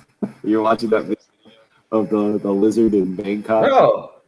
And Godzilla's little brother just like gets in there, and I mean that thing's how big was? Does it tell? Is there It's like a waist? 5 feet, 6 feet. Yeah. Yeah, it's insane. Apparently they're common. Apparently they're like rats in Bangkok. They're just around urban areas in Thailand. Want to go with a place that I'm not moving, or is not my top 5 places in the world to go? Yeah, Right. terrifying. It's like an alligator or a crocodile or I think something. they're kind of harmless, maybe. I think that's what they said, but Kind of harmless is my favorite.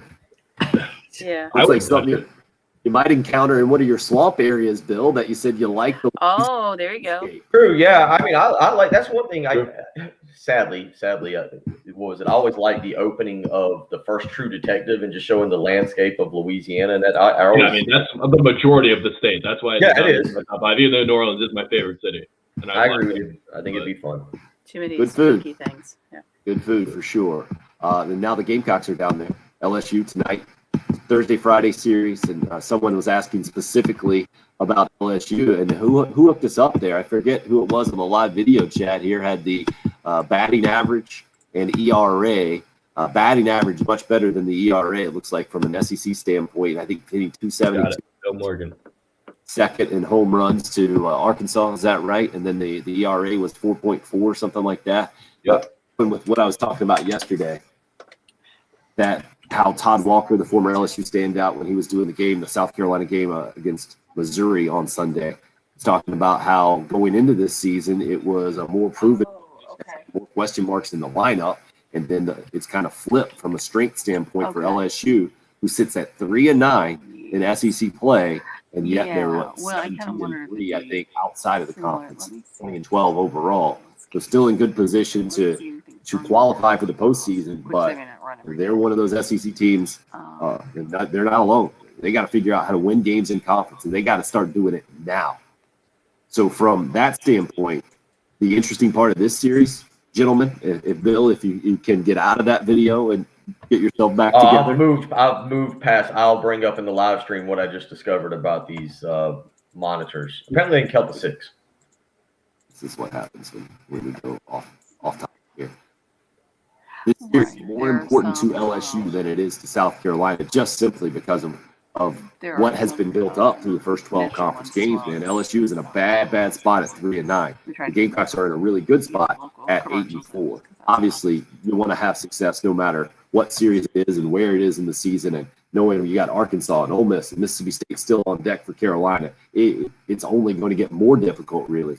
But I'll be interesting to see more how LSU handles this thing with their backs kind of against the wall at home against a team that's already proven it can play in the SEC, and than what South Carolina does. But South Carolina kind of playing with house money if we're going to continue the gambling analogies here, Bill.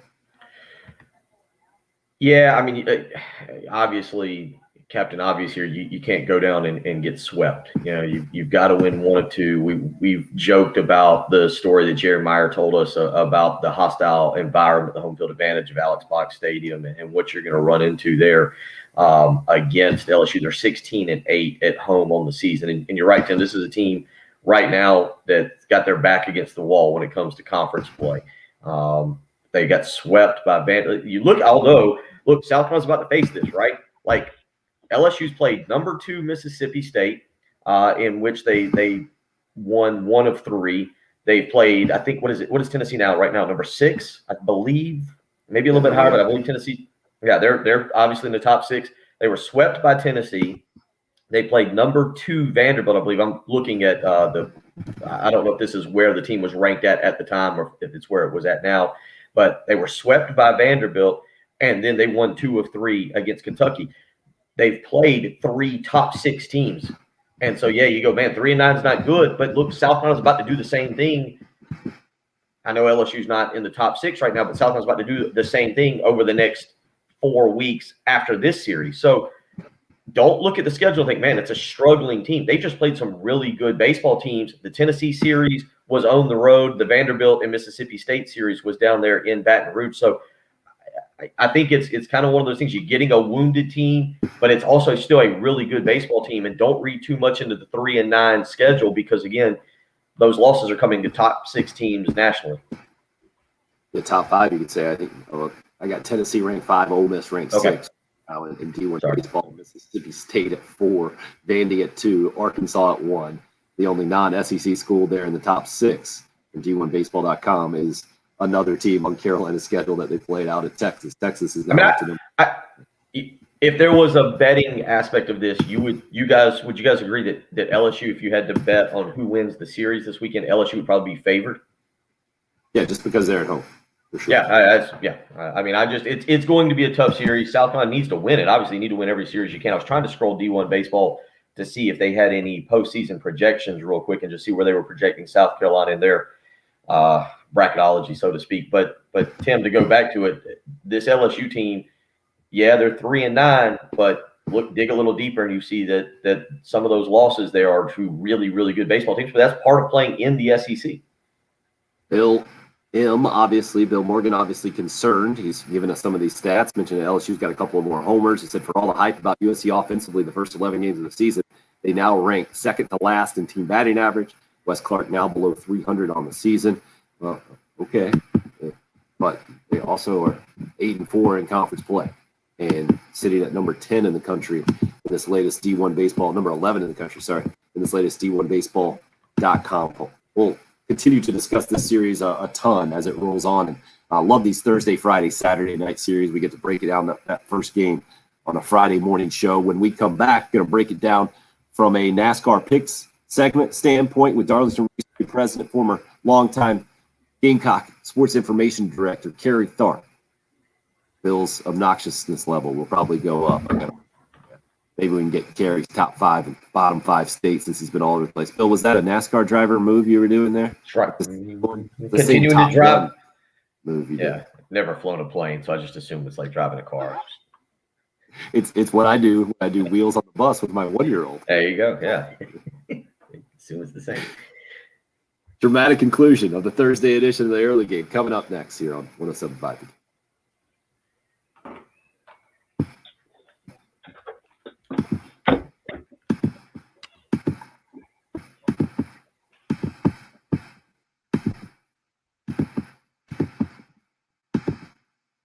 Speaking of my 1-year-old there, that's the guy that has me much more associated with my flooring in my house these days than usual because I'm chasing him around, sometimes picking him up off the floors, usually making sure what he picked up off the floor isn't going directly in the mouth, or if it is, then it's at least a recent crumb. That's where we are at my house. But we're lucky to have had Zero Res out to our house a couple of times. Done a great job cleaning our carpets, cleaned the area rug for me as well. Also freshened up the tiles in the kitchen and the bathroom. It just really gave our house the nice, fresh, clean feel again. And how Zero Res does it, they're going to give you great professional carpet cleaning results, but they're going to do it differently than anybody else because they have a patented powered water system, and it's especially important in my house. No harsh chemicals involved in the process. Also, just a bonus, though, no leftover soapy residue. That's why my carpets have stayed cleaner longer. It's probably helped out a 1-year-old for sure stay healthier longer. But that's a different kind of issue. I just know that your home can be the same. Also, if you're in charge of a business, the commercial cleaning division there at Zero Res working day and night, businesses all over the Midlands following all the CDC guidelines in the process, making sure everything is clean and sanitized. And right now, Zero Res has a great deal for you. 3 rooms of carpet cleaned, only $119 plus a free hallway when you mention me, Tim Hill. Check them out online where you can book your appointment now. ZeroResColumbia.com is the website. Phone number 803-262-4020. It's Zero Res. Spell it backwards or forwards, it's the right way to clean.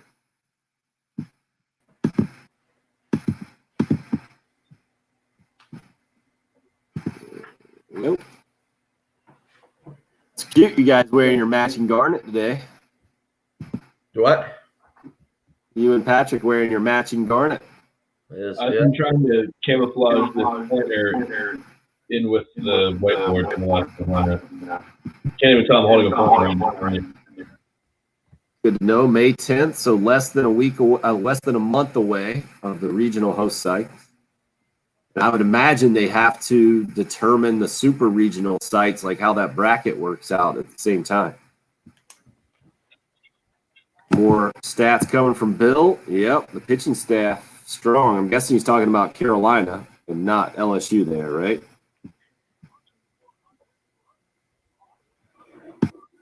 Glad to hear you had a good time, John.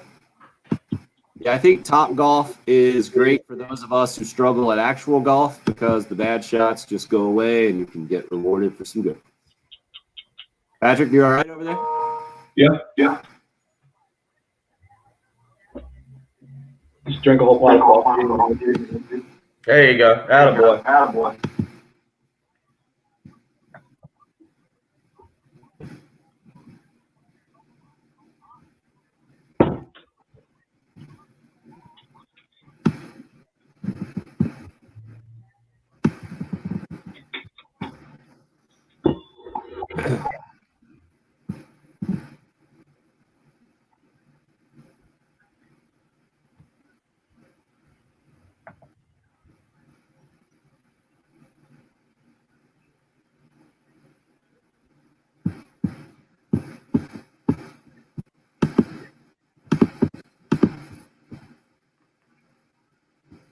You do the same, RL. I'm guessing that means you're out.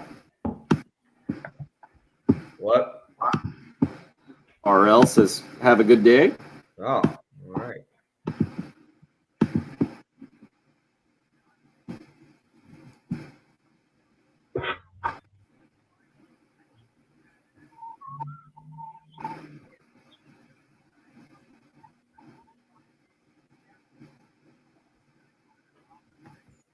Get my cheat sheet going here.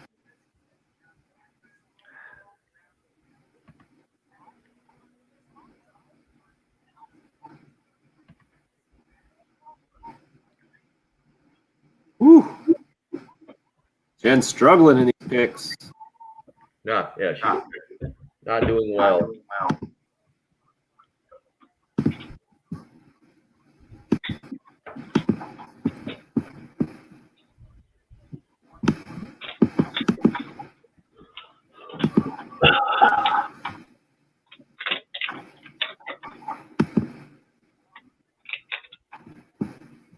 All right, got a new texter to pop in on its top 5 states, top 5 and bottom 5.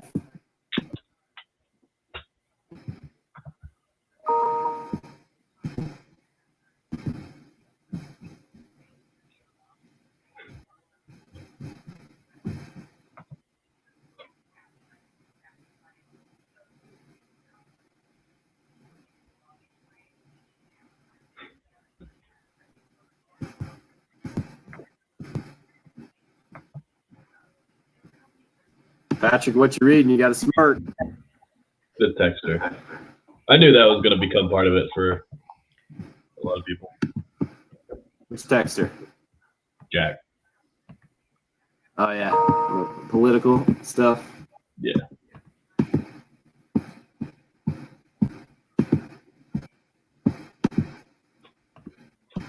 Man, that lizard stuff was crazy. Yeah, apparently Yeah. studies have shown lizards can count to 6. What do you mean? Huh? What is that supposed to mean? I don't know. I was just reading the Wikipedia page on like monitor lizards, and it was talking about how smart they are. They're so smart that they can count to 6? They apparently can identify numbers up to 6. If you tell them, like, if you train it and you say, like, eat 3 eggs, it'll eat 3 eggs. Oh. Bill can't even do that. Well, I don't eat monitor eggs, so no, I can't do that. They don't eat their own eggs, I assume. Huh? I assume they don't eat their own eggs. I don't know. It just said it was talking about how it also a pack worked together. It's kind of interesting, actually. I'm sure we were talking about something phenomenal, but All right, Carrie's ready. You guys are up. It is that time.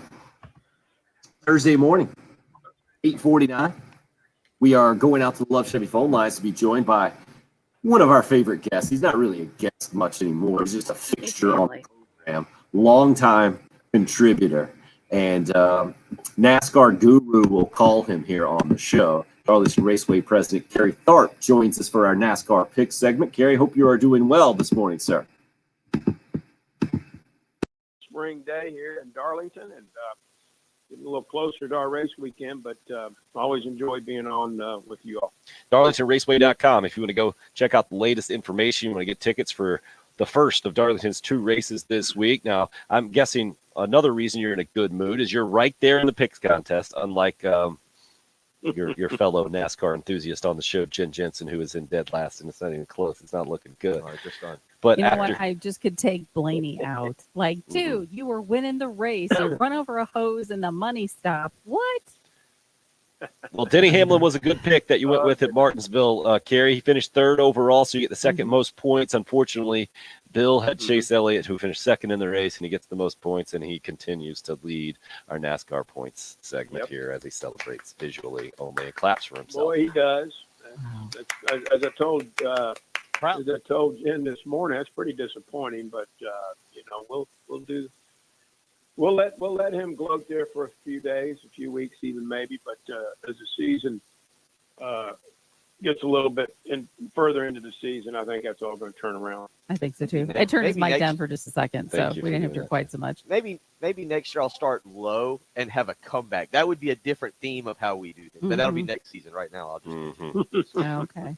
So going Thank you. from Martinsville, staying in Virginia, moving to Richmond this week. Kerry, what are you thinking, and how are you seeing things shake out? Well, I can tell you this, that, last week, Martin Truex Jr.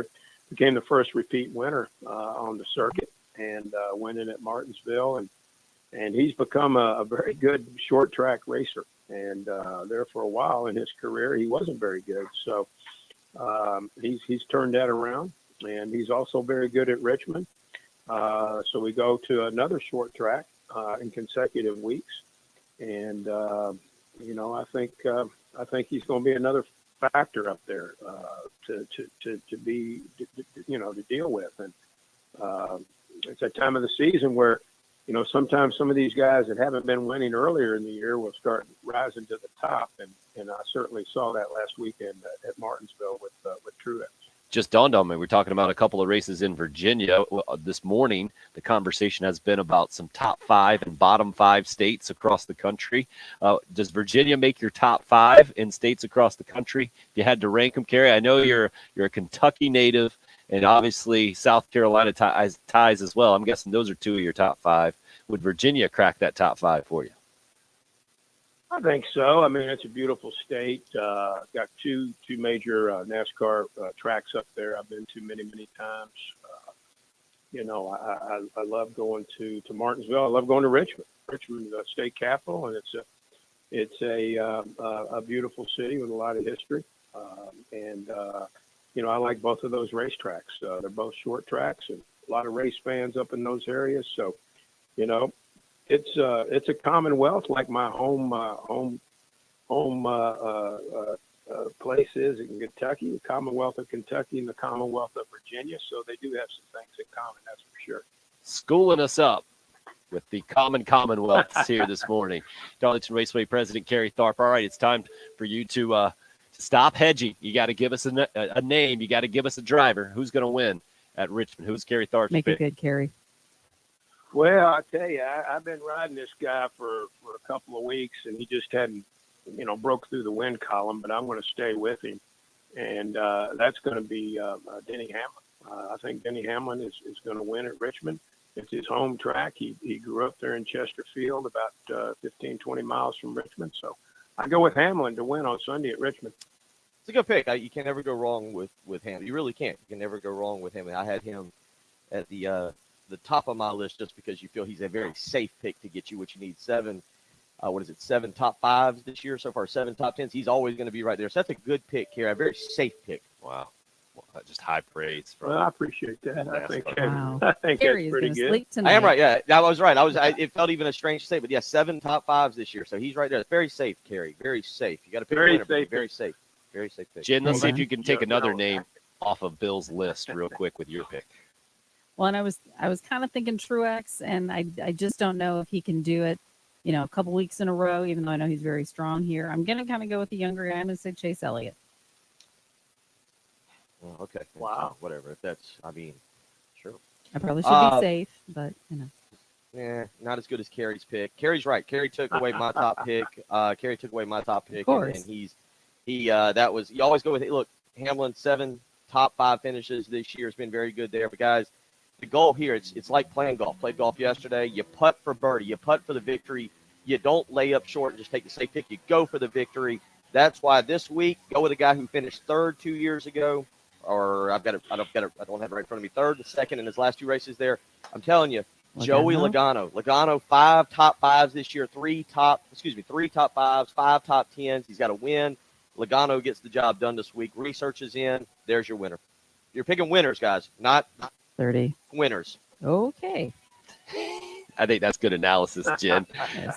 Kerry, appreciate you joining us as always. I know you guys are continuing to work there at DarlingtonRaceway.com, again, where you can get more info on the races and get tickets there. Kerry_Tharp on Twitter. Thank you, Kerry. Thank you all. Have a good weekend. You do the same. So we're cheering for everybody but Logano. Well, and I tell you, man, I had Larson written down 2nd, and I jumped over him to go with Logano. Oh, well, We'll you see know, if that pays off. we're out of time. RBC Heritage teeing off today. That's going to be fun. East over Columbia. Full coverage right here. 107.5 The Game. Cumulus Station. All right, guys, we're back on the old. I had Hamlin 1, Larson 2, and Guys, just good to go. Any last final minute, words for the live streamers? yeah, last minute decision there to go with Logano over Larson. I had Larson at 2. That was a last minute decision there. We'll see if that. I hurts had me. Larson as 3, and I was aiming towards Truex. And I'm like, you know what? Something's going to change this week. It's not going to be traditional. We're going to go back to kind of where it was earlier. So I don't know, which means I've just put a hex on Elliott is what I've come to the conclusion. Maybe Reggie will take him. It's Thursday, right? Yeah. So Today is I'm done. Thursday. I'm done till Tuesday. No more you? Not till Tuesday. So you are going to pop on in the afternoon tomorrow? Is that right, or you're just I waiting? think so. I'll confirm with Pearson, but I assume that he's going to be out. I'm not. Fair enough. Hope, nice job. We're up to 721. Good news on the YouTube. That's good news. Agreed, Anthony. Back at you, John, and DC. Nice work. All 3 hours, I think, for DC. Impressive. Thank you guys for checking out the live stream. As always, pass the word on the YouTube page, and we'll talk to you in the morning. Thanks, Mark. You too.